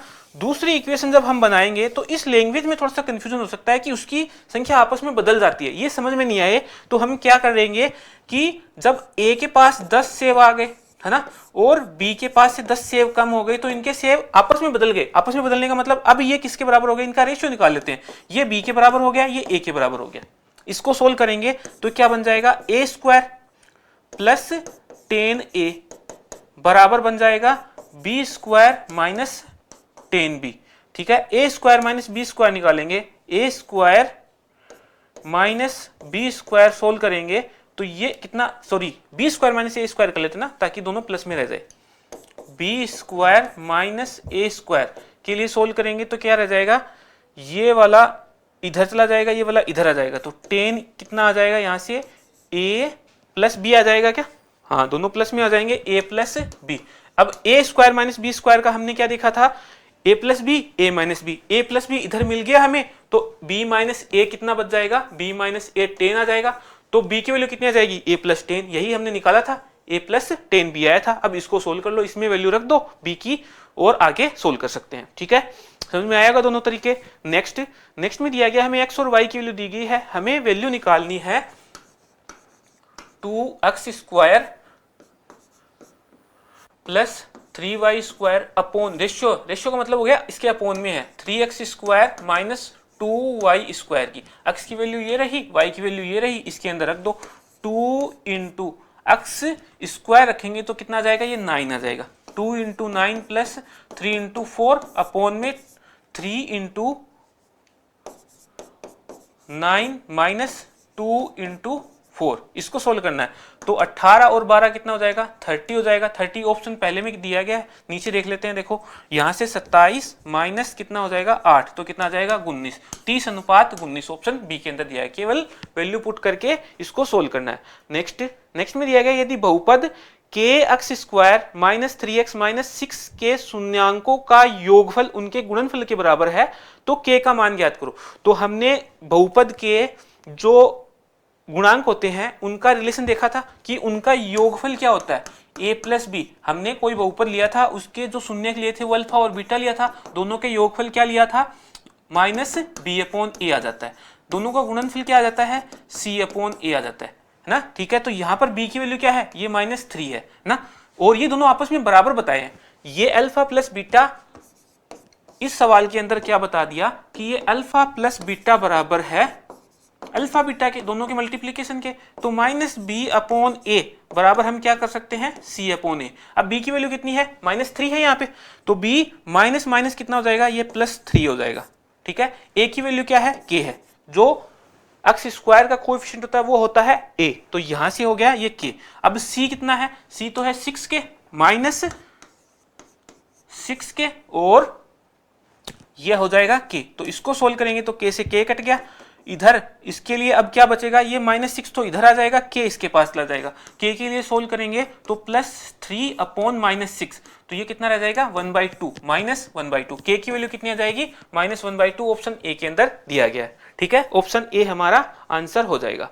कर सकते हैं नेक्स्ट में दिया गया हमें 3xy plus 2y square minus 2x square में से ये घटाने पर क्या मिलेगा हमें, है ना। घटाना सीखा था हमने, तो जब हम घटाएंगे तो सेम घात वाले, सेम वेरिएबल के सेम घात वाले पद ही आपस में से घटेंगे। तो हमें घटाना है 3xy plus 2y square minus 2x square, इसमें से घटाना है -5x square plus 7y square minus 4xy, ये घटाना है। ध्यान से समझेंगे। तो यहां से जब हम बाहर माइनस होता है तो अंदर के सारे जो साइन है वो चेंज हो जाते हैं। 3xy plus 2y square minus 2x square, minus minus ये प्लस हो जाएगा, 5x स्क्वायर, ये माइनस और प्लस मल्टीप्लाई होकर माइनस हो जाएगा, 7y स्क्वायर, ये माइनस माइनस प्लस हो जाएगा 4xy। ठीक है, अब सोल्व कर लो इसको। यहां से ये सोल्व हो गया तो 3x स्क्वायर किसका, प्लस का, तो माइनस वाले दोनों ऑप्शंस कट गए। ठीक है, अब y के लिए सोल्व करेंगे तो y कितना जाएगा, ये माइनस का ये प्लस का, तो -5y स्क्वायर। क्या यहाँ पे सोल्व हो गया हमारा आंसर, ये कट गया, ये हमारा आंसर आ जाएगा। बाकी बचा हुआ पार्ट भी सोल्व कर लो, चाहे इसको और इसको सोल्व करेंगे तो कितना जाएगा 7xy, ये हमारा आंसर आ जाएगा। घटाना हमने सबसे पहले सीखा था पिछले वीडियो के अंदर, तो पिछला वीडियो जरूर देखेंगे। नेक्स्ट में हमें दिया गया है इसके फैक्टराइजेशन करना है, तो इसका हम फैक्टराइजेशन करेंगे। तो इन दोनों का मल्टीप्लिकेशन इस पार्ट के दो जो हम ब्रेक करेंगे उनके मल्टीप्लिकेशन के बराबर होना चाहिए। तो इसको सोल्व कर सकते हैं हम। देखो ये कितना बनेगा 360 माइनस 360 है, तो अब हमें 360 के फैक्टर करके देखने हैं जिनका डिफरेंस क्या जाए 9 आ जाए। अब ये दोनों क्या है, माइनस का लेके आना है हमें। जो पार्ट है वो दो फैक्टर करेंगे 9 के, मतलब जो फैक्टर करेंगे हम 9 के, उनमें से एक प्लस का आएगा एक माइनस का आएगा, तभी माइनस 360 बन सकता है। अब हमें जो उनमें से दो फैक्टर करेंगे उनमें से यहाँ पर माइनस का साइन चाहिए, तो बड़े वाला हम माइनस का ले लेंगे, बस इतना से करना है। तो 360 के फैक्टर करेंगे तो वो कैसे पॉसिबल है, 1 इंटू 360, 2 इंटू 180, 3 इंटू कितना हो जाएगा यहाँ से 120, 4 इंटू 90, 5 इंटू कितना हो जाएगा यहाँ से 72, 6 इंटू कितना हो जाएगा 60, 7 आता नहीं है, 8 नहीं आता, 9 इंटू कितना हो जाएगा 40, 10 इंटू 36 और 11 नहीं आता, 12 कितना हो जाएगा, 12 के साथ 30 हो जाएगा और 15 के साथ भी चला जाएगा, कितनी बार यहाँ से 30, 15 दूनी 30 और ये 4 24 है ना। और फैक्टर अभी आपस में चेंज होते जाएंगे, ठीक है। ठीक है, 20 भी आ जाता है, 20 करेंगे तो ये आ जाएगा 18, 20 आ जाएगा 18 के साथ में। और देख सकते हैं, अब देखो हमें ढूंढना है ऐसा दो पेयर जिनका डिफरेंस 9 हो। तो ये बहुत ज्यादा है, ये बहुत ज्यादा है, ये भी बहुत ज्यादा है, ये भी बहुत ज्यादा है, ये भी ज्यादा है, ये भी ज्यादा है, 9 से तो बहुत ज्यादा नहीं। यहाँ पे 31 आ गया, यहाँ पे 26, अब मतलब नजदीक आने लग गए, नजदीक आएंगे। तो यहाँ पर 18 है और यहाँ पर 9 है, ये डिफरेंस जो है 9 है। तो हमें क्या चाहिए, -24 ले लें और +9 ले लें, नहीं सॉरी 15 ले लें, +15। तो ये क्या आ जाएगा, माइनस का 9 आ जाएगा ना।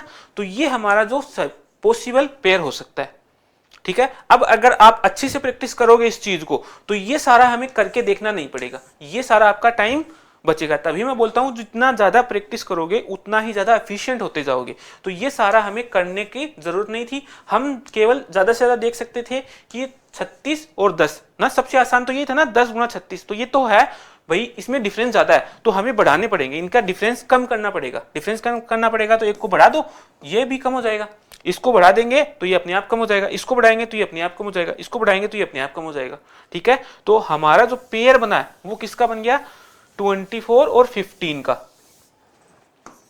9a² -24ab +15ab -40b²। अब इसको सोल्व करेंगे तो यहां से जब हम 3a बाहर लेंगे तो ये 3a बच गया, -8b बच गया, ठीक है।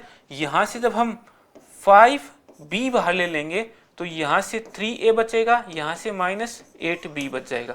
3a -8b दोनों जगह से कॉमन निकाल लेंगे, दोनों जगह से कॉमन निकालेंगे तो यहां से क्या बच जाएगा, केवल 3a प्लस इधर बच जाएगा 5b। तो ये दोनों क्या आ जाएंगे, फैक्टर आ जाएंगे, इसके दोनों फैक्टर आ गए, ठीक है। ये समझ में आएगा किस ऑप्शन में दिया गया है, 8a -3b, 3a -8b इसमें दिया गया है, और 3a + 5b ऑप्शन बी के अंदर, ऑप्शन बी हमारा आंसर हो जाएगा। एक तरीका तो ये हो गया, इसको पूरा करके देख सकते हैं। दूसरा देखो, सोचो कैसे सोच सकते थे इसको, कि हमें इनके फैक्टर करना है, इस इक्वेशन के फैक्टर करने हैं, ठीक है। और ये फैक्टर कहां मिले हुए हैं, हमें ऑप्शंस में मिले हुए हैं, ऑप्शन में है, क्योंकि इन चार में से कोई ना कोई इनका फैक्टर होगा और इनमें से कोई एक होगा, तो वो हम एक ही वेरीफाई कर लेते हैं कि इनका आंसर क्या आ सकता है। तो अब हमें क्या चाहिए है, देखो ध्यान से समझोगे कि हमें चाहिए है 9a²। पहले तो 9a² देखो सब में बन रहा है, इसके अंदर, इसके अंदर, इसके अंदर, इसके अंदर, सब में बन रहा है, तो ये नहीं चेक करना कभी भी पहले। फिर क्या चाहिए होगा हमें, -40b², -40b²। तो 40b² आता कैसे है, b को b से मल्टीप्लाई करने पे आएगा, मतलब इस टर्म को इस टर्म से मल्टीप्लाई करने पे आएगा, ठीक है। तो अब देखो यहाँ पे क्या बना, 5 और 5 मल्टीप्लाई हो गए 25 बन गया, तो ये तो चाहिए नहीं हमें, हमें ये 64 बन गया, तो ये भी नहीं चाहिए। अब इन दोनों में से चाहिए कोई, ये ऑप्शन दोनों क्या दे रहे हैं, -40 भी दे रहे हैं। अब 9ab पे आ जाओ, 9ab पे आ जाओ। अब देखो a और b कैसे आएगा, a और b को मल्टीप्लाई करने पर आएगा ना, यहां पर b दिया है, यहां पर a दिया है, यहां पर a दिया है, यहां पर b दिया है, तो इन दोनों को मल्टीप्लाई करेंगे तो कितना बनेगा, -24ab, है ना। और इन दोनों को मल्टीप्लाई करेंगे तो ये क्या बन जाएगा, +15ab। दोनों का डिफरेंस कितना आ जाएगा, -9ab। तो यही हमारा आंसर है। इस तरीके से आंसर वेरीफाई कर सकते हैं। यहां से सोल्व करेंगे तो देखो प्लस का 24 है, और यहां से कितना बनेगा, ये बन जाएगा -15ab, ये प्लस का दे दिया, +9ab, हमें प्लस नहीं चाहिए था तो ये भी कट गया, ठीक है। तो आंसर वेरीफाई करके भी हम बहुत ही फास्ट इसको सोल्व कर सकते हैं एग्जाम के अंदर, है ना। नेक्स्ट में हमें इसका मान फाइंड करना है। इसके अंदर हमें x² + 7x + 10 में भाग देना है x + 2 का। अब दो तरीके हैं आपके पास, एक तो आप भाग दे लो, पूरा का पूरा भाग दे लो, भाग देना हमने पीछे सीख लिया। दूसरा तरीका है कि अगर ये इसका फैक्टर है, ये x + 2 इसका फैक्टर है, तो इससे पूरी तरीके से विभाजित होना चाहिए। तो जो ऑप्शन हमें आंसर में मिले हैं उन दोनों का मल्टीप्लिकेशन किसके बराबर होना चाहिए, इन दोनों के बराबर होना चाहिए। एक तो ये, और ऑप्शन में से कोई एक फैक्टर किसके बराबर होना चाहिए, इसके बराबर होना चाहिए। तो हम ऑप्शन उठाएंगे, यहां से 2 को 1 से मल्टीप्लाई करने पर क्या 10 बन सकता है, नहीं बन सकता। 2 को 2 से मल्टीप्लाई करने पर भी 10 नहीं बन सकता। 2 को 3 से मल्टीप्लाई करने पर भी 10 नहीं बन सकता। ये हमारा आंसर है। इतना फास्ट हम इसको आंसर वेरीफाई करके कर सकते हैं अगर थोड़ा सा स्मार्ट अप्रोच काम में लेंगे। बाकी इसको डिटेल से करते हैं। देखो यहां पर हमें इसका भाग तो दे सकते हैं, भाग देके देखना आप एक बार। दूसरा हम इसका फैक्टराइजेशन कर सकते हैं। फैक्टराइजेशन करेंगे तो ये एक्स स्क्वायर प्लस हमें क्या बनाना है 10 बनाना है, तो 10 7 के साथ में बनाएंगे तो 5 और 2 के साथ में बन जाएगा ना 7, और दोनों को मल्टीप्लाई करने पर 10 बन जाएगा। ठीक है, तो 5x प्लस 2x प्लस 10। अब इसको सोल्व करेंगे क्या बनेगा, एक्स स्क्वायर में से दोनों में से कॉमन का आ जाएगा, x आ जाएगा, यहाँ से x प्लस 5 बच गया। यहाँ से जब हम 2 कॉमन लेंगे तो ये भी x प्लस 5 बच जाएगा, x प्लस 2 और x प्लस 5, x प्लस 5। अब इसमें भाग देना है हमें x प्लस 2 का, तो ये वाला पार्ट कट गया, ये वाला पार्ट रह गया, x प्लस 5। ये हमारा आंसर यही आया था जब हमने वेरीफाई किया था। नेक्स्ट में हमें दिया गया है इसको सिंप्लीफाई करना है, तो इसको सिंप्लीफाई करेंगे तो 5a square plus 15a minus 6b minus 2ab दिया गया है ना। तो ध्यान से समझेंगे, जब हम यहां से कुछ कॉमन लेते हैं तो क्या कॉमन ले सकते हैं, क्या कॉमन ले सकते हैं कि भाई हम इसमें से एक तो 5 ले ले और एक कॉमन ले ले। तो जब हमने 5 एक कॉमन लिया तो यहाँ से तो अंदर वाला ये तो a रह गया एक, और यहाँ से प्लस 3 रह गया। अब बचा हुआ पार्ट है, इसमें से हम क्या कॉमन ले सकते हैं, ये 6 और 2 के अंदर 2 कॉमन आ सकता है भाई, 2 कॉमन ले लिया हमने, और b के अंदर 2b कॉमन ले लिया। तो जब हमने 2b कॉमन ले लिया और माइनस b कॉमन ले लिया तो यहाँ पर क्या रह जाएगा, जब मतलब कॉमन लेने का मतलब इसमें 2b का डिवाइड कर रहे हैं हम, माइनस से 2b का ही डिवाइड करें तो ये तो प्लस रह जाएगा, अंदर रह गया एक तो 3 और माइनस इसके अंदर भी 2b का डिवाइड कर रहे हैं तो ये माइनस माइनस रह गया, b से b कर गया, 2 से 2 रह गया, प्लस a रह गया, प्लस a। तो देखो a प्लस 3 और 5a माइनस 2b, ये हमारा आंसर हो जाएगा, ये हमारा आंसर हो जाएगा।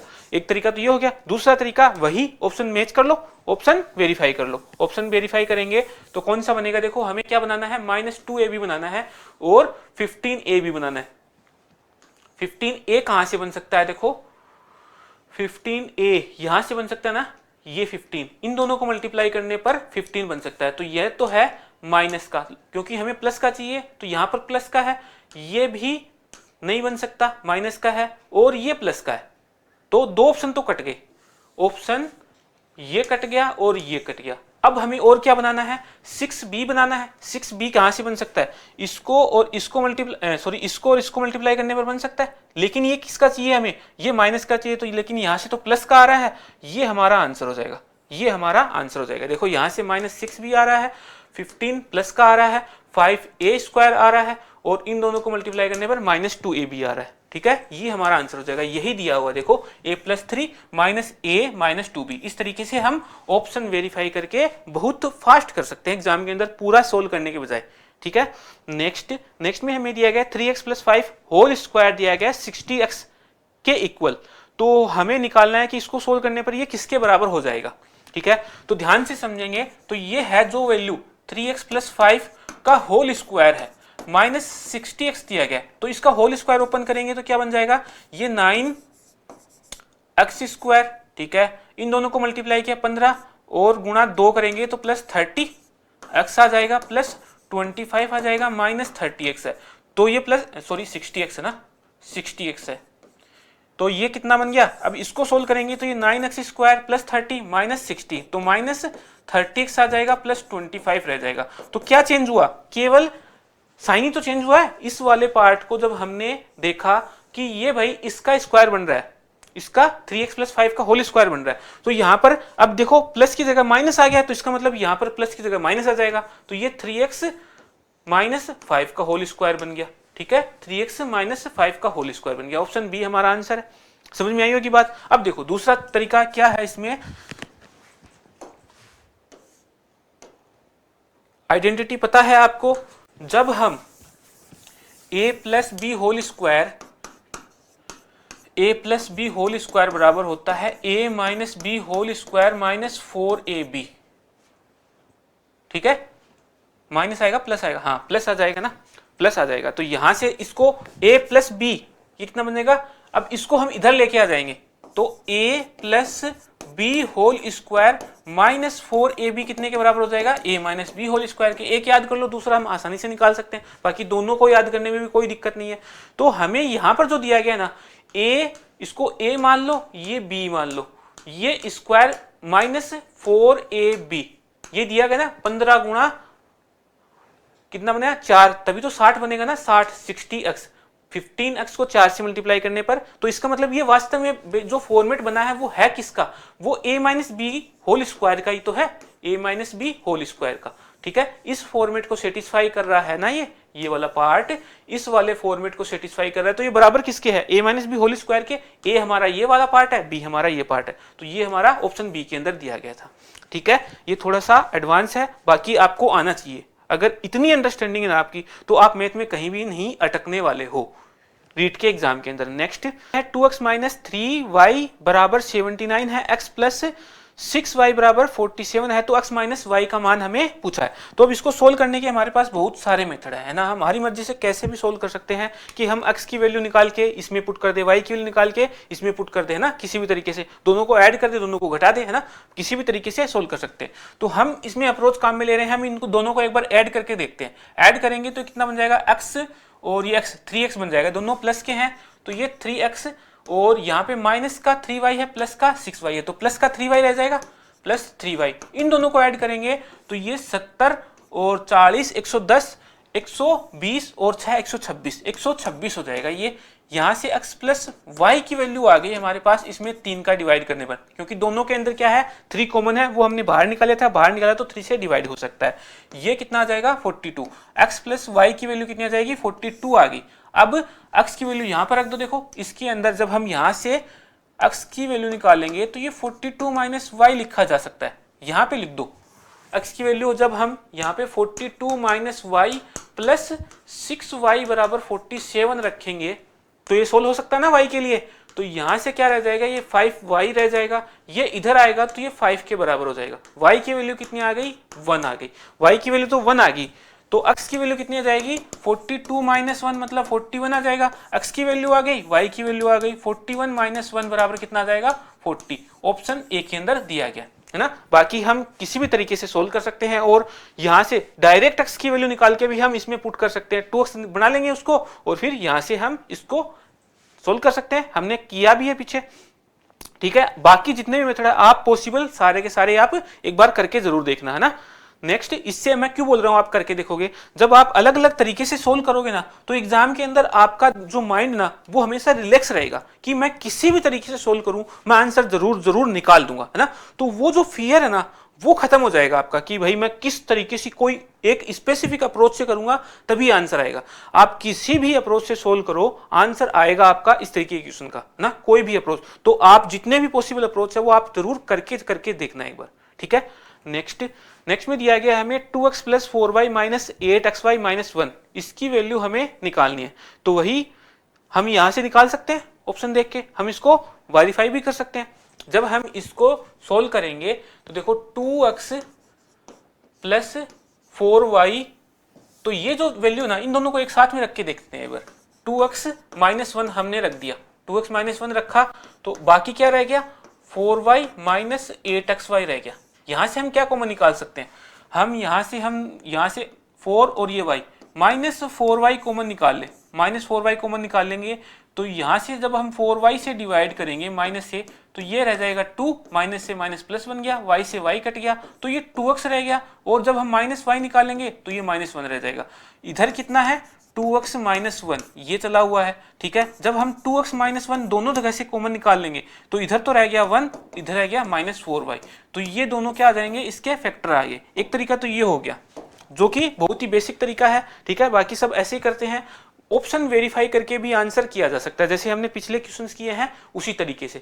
तो हमें चाहिए है माइनस 8xy, माइनस 8xy चाहिए, तो वो कैसे आ सकता है, देखो x और y को मल्टीप्लाई करने पर xy बन सकता है, तो ये तो प्लस का है ना, ये माइनस का है और ये भी माइनस का है, तो ये दोनों ऑप्शन हमारे अभी तक सेटिस्फाई हो रहे हैं। नन ऑफ दीज ऑप्शन, अगर इन दोनों में से कोई सा नहीं हुआ तब ये होगा, पहले हमें तो इनको वेरीफाई करना पड़ेगा। फिर हमें और क्या चाहिए है, हमें 2x भी चाहिए है, हमें 2x भी चाहिए, हमें माइनस 1 भी चाहिए। तो देखो यहां से माइनस 1 मिल रहा है और ये प्लस 1 मिल रहा है, तो ये वाला ऑप्शन भी कट गया। अब ये दो बच गए ना कि भाई इनमें से कोई सा ना हो, तो हमें क्या चाहिए प्लस का 2x, ये 2x बना लिया, प्लस का 2x आ गया, और माइनस माइनस इसको देखो यहां से ये कितना बनेगा 4y किससे प्लस का 4y चाहिए, प्लस 4y किससे आएगा यहाँ से इसको और इसको मल्टीप्लाई करने पर प्लस 4y बन जाएगा ना, ये माइनस और ये माइनस मिलके मल्टीप्लाई होंगे तो प्लस 4y बन जाएगा। मतलब ये हमारी सारी कंडीशन को सेटिस्फाई कर रहा है, सारे के सारे टर्म दे रहा है ये, ठीक है। तो ऑप्शन बी हमारा आंसर हो जाएगा, ठीक है। यही हमारा आंसर था 2x माइनस वाई। 2x देखो ये हमने काट दिया था इसको, 2x माइनस 1, 2x माइनस 1 और 1 माइनस 4y, ऑप्शन बी आया, ठीक है। तो आप ऑप्शन वेरीफाई करके सोल्व कर सकते हो। नेक्स्ट में दिया गया हमें 3x प्लस 7y बराबर 75 दिया गया है, 5x माइनस 5y बराबर 25 दिया गया। तो यहां से हम x माइनस y की वैल्यू निकालेंगे तो दोनों जगह से 5 कॉमन आ गया, 25 बाई 5 करेंगे तो ये 5 आ गया, x माइनस y की वैल्यू 5 आ गई। हमें पूछी है x प्लस y की वैल्यू, तो इनमें से एक की वैल्यू निकाल के जब x की वैल्यू कितने लिख सकते हैं हम, 5 प्लस y लिख सकते हैं।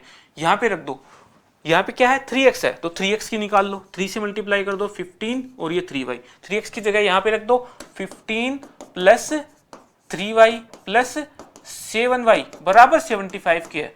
तो जब ये 15 इधर आएगा तो ये क्या रह जाएगा, ये तो 10y रह गया और इधर रह जाएगा 60। तो y की वैल्यू कितनी आ गई, 6 आ गई। x माइनस y कितना था, 5 था, जिसमें से y 6 है, ठीक है। तो x की वैल्यू कितनी आ जाएगी, 5 प्लस 6 मतलब 11 आ गया, है ना।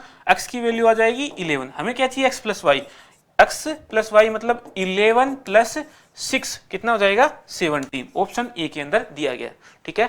नेक्स्ट में दिया गया है राजीव की 5 वर्ष पूर्व की आयु तथा 9 वर्ष बाद की आयु का गुणनफल 15 है। तो राजीव की वर्तमान आयु क्या है, तो राजीव की वर्तमान आयु हम एक बार मान लेते हैं x है भाई, ठीक है। तो 5 वर्ष पहले, अब आज आपकी जो आयु है वो जब हम पीछे जाएंगे तो वो आयु कम हो जाएगी, जब हम आगे जाएंगे तो वो आयु बढ़ जाएगी। तो जब हम पीछे गए, इससे आज से पीछे गए तो कितने का होगा, x माइनस 5 का होगा, 5 वर्ष पूर्व। जब हम आगे जाएंगे तो ये बड़ा हो जाएगा तो कितना आ जाएगा, x प्लस 9। तो इन दोनों का गुणनफल क्या बताया गया, हमें 15 बताया गया। तो मैं इसको इक्वेशन की फॉर्मेट में लिखता हूं दोबारा से, x माइनस 5 और x प्लस 9, इन दोनों का मल्टीप्लीकेशन हमें 15 बताया गया। अब या तो इसको हम पूरा सोल्व कर सकते हैं, मतलब इसको मल्टीप्लाई करो पहले, है ना, फिर उसके लिए क्वाड्रेटिक इक्वेशन बनेगी, क्वाड्रेटिक इक्वेशन को सोल्व करो। तो कभी भी एग्जाम में ऐसा क्वेश्चन देखेगा तो कभी भी क्वाड्रेटिक इक्वेशन सोल्व नहीं करना है, कभी भी नहीं करना है। क्यों नहीं करना है, क्योंकि हम जिस अक्ष के लिए सोल्व कर रहे हैं ना वही वैल्यू हमें यहां पर दी हुई है ऑप्शंस के अंदर। तो हमेशा ऑप्शंस वेरीफाई करने, ऑप्शंस वेरीफाई करेंगे तो अक्ष की जगह हम क्या क्या रख सकते हैं, देखो 4 में ही तो रख सकते हैं। ये वैल्यू रखी 6 माइनस 5 कितना बन गया, 1 बन गया, और 6 प्लस 9 कितना बन गया, 15, 1 इंटू 15। ये हमारा पहला ऑप्शन ही सेटिस्फाई हो गया, ऑप्शन ए, ठीक है। ऑप्शन ए हमारा आंसर हो जाएगा। क्वाड्रेटिक इक्वेशन सोल्व नहीं करना है, आप घर पर बैठे हो तो एक बार इसको पूरा का पूरा सोल्व करके देखना, अपना टाइम नोट करना कितना टाइम जाएगा, और एग्जाम में अगर आप उस अप्रोच से करते हो तो आपका उतना टाइम वेस्ट होने वाला है, ठीक है। तो एक बार घर पे बैठे हो ना तो जरूर करके देखना इसको, ठीक है। बाकी हमेशा एग्जाम के अंदर ऑप्शंस पिक करने हैं। नेक्स्ट में दिया गया है हमें a plus B whole square, a square plus B square plus 2ab के बारे में हमें बताना है कि कौन सा सत्य है। तो इट इज एन आइडेंटिटी, यह एक सर्व समीका है। तो ये सर्व समीका है भाई, हमने बात कर ली कि जो भी फॉर्मूले हैं हमारे अलजेब्रा के वो सर्व समीका होते हैं। तो ये सर्व समीका ट्रू है। इट इज एन इक्वेशन, ये इक्वेशन है, लेकिन अभी जो हमारा सिलेबस है उसके अकॉर्डिंग ये इक्वेशन हमारा सही आंसर नहीं होगा, क्योंकि हमारे 9th 10th के अंदर ये हायर जो एजुकेशन में जाते हैं हम, जैसे कि हमने MSc करनी है ना, तब वहां पर सर्व समीका को इक्वेशन कंसीडर किया जाता है, ठीक है। तो ये हमारे इस एग्जाम फॉर्मेट के अकॉर्डिंग ये सही आंसर नहीं है। तो ये भी सही नहीं है, ये भी सही नहीं है, हमारा आंसर ऑप्शन ए होगा, ध्यान रखोगे। नेक्स्ट में दिया गया हमें व्यंजक 27x cube plus 27x square y plus 9x square y plus y cube को y प्लस 3x से भाग देने पर भागफल और शेषफल दोनों बताना है हमें, है ना। तो शेषफल तो हम क्या बता सकते हैं, रिमाइंडर थ्योरम की मदद से बता सकते हैं, है ना। हम क्या निकाल सकते हैं, यहां से इसको भाग देंगे तो y प्लस 3x बराबर 0 रखेंगे, तो y बराबर हर जगह माइनस 3x रख देंगे हम, y बराबर हर जगह माइनस 3x रखेंगे तो हमारा शेषफल मिल जाएगा, है ना। कर सकते हैं, एक बार रख के देख लो। y की जगह जितने भी y दिए गए उसकी जगह माइनस 3x रख दो आप, तो 27x क्यूब, ठीक है, प्लस 27x² और y की जगह हमें रखना है -3x, ये रख दिया। आगे भी दिया गया है y +9x और ये -3x, इसका स्क्वायर करना होगा, ठीक है। और y की जगह हमें लिखना है -3x और ये क्यूब आ जाएगा। अब इसको सोल्व करेंगे तो ये 27x³ प्लस 27, ये मल्टीप्लाई होगा 3 से, तो माइनस कितना बना लेगा 81, -81x³। अब इसको सोल्व करेंगे तो क्या बन जाएगा, ये प्लस का 9x² बन जाएगा, प्लस प्लस कितना मल्टीप्लाई होके 81 बना लेगा, प्लस 81 और ये x² और x मिलके x³ बना लेगा, ये -27x³ बना लेगा। तो ये प्लस ये माइनस दोनों कट गए, माइनस प्लस कट गए, यहां से ये प्लस और ये माइनस ये कट गया, तो ये रिमाइंडर क्या दे देगा, रिमाइंडर तो 0 दे दिया, रिमाइंडर 0 इसमें भी है और 0 इसमें भी है, तो दो ऑप्शन तो कट गए हमारे भाई साइड सीधे सीधे, ठीक है, सीधे सीधे कट गए। अब दो ऑप्शन बचे हैं। अब ध्यान से देखेंगे हम इसके अंदर, तो जब हम इसके अंदर 3x भाग वाला प्रोसेस याद है ना, भाग वाला प्रोसेस ध्यान रखना, जब हम इसमें भाग देंगे 3x प्लस y का, तो पहला जो टर्म है हमें इसके इक्वल करना है, तो वो किस नंबर से मल्टीप्लाई करने पर वो 27x³ बन जाएगा, वो सर 9x² से भाग करने पर बनेगा। तो ये हमारा आंसर होगा ऑप्शन सी, ठीक है, ये ऑप्शन भी कट गया, ठीक है, 9y² हमें नहीं लेके आना। नेक्स्ट में हमें दिया गया है इसका गुणनखंड करना है, तो ये जो चीज दी गई है इसको हम क्या लिख सकते हैं, x² - 2xy प्लस y², तो ये तो sir x - y whole square है, ये तो मुझे समझ में आएगा, ये z² है। तो इस चीज को x - y को हम एक बार क्या मान ले, y मान ले या फिर p मान लेते हैं, p² - z², तो a² - b² जैसा नहीं लग रहा है क्या आपको, तो ये a² - b² है, तो ये एक बार a + b और a - b ऐसे बन गया, बन सकता है ना।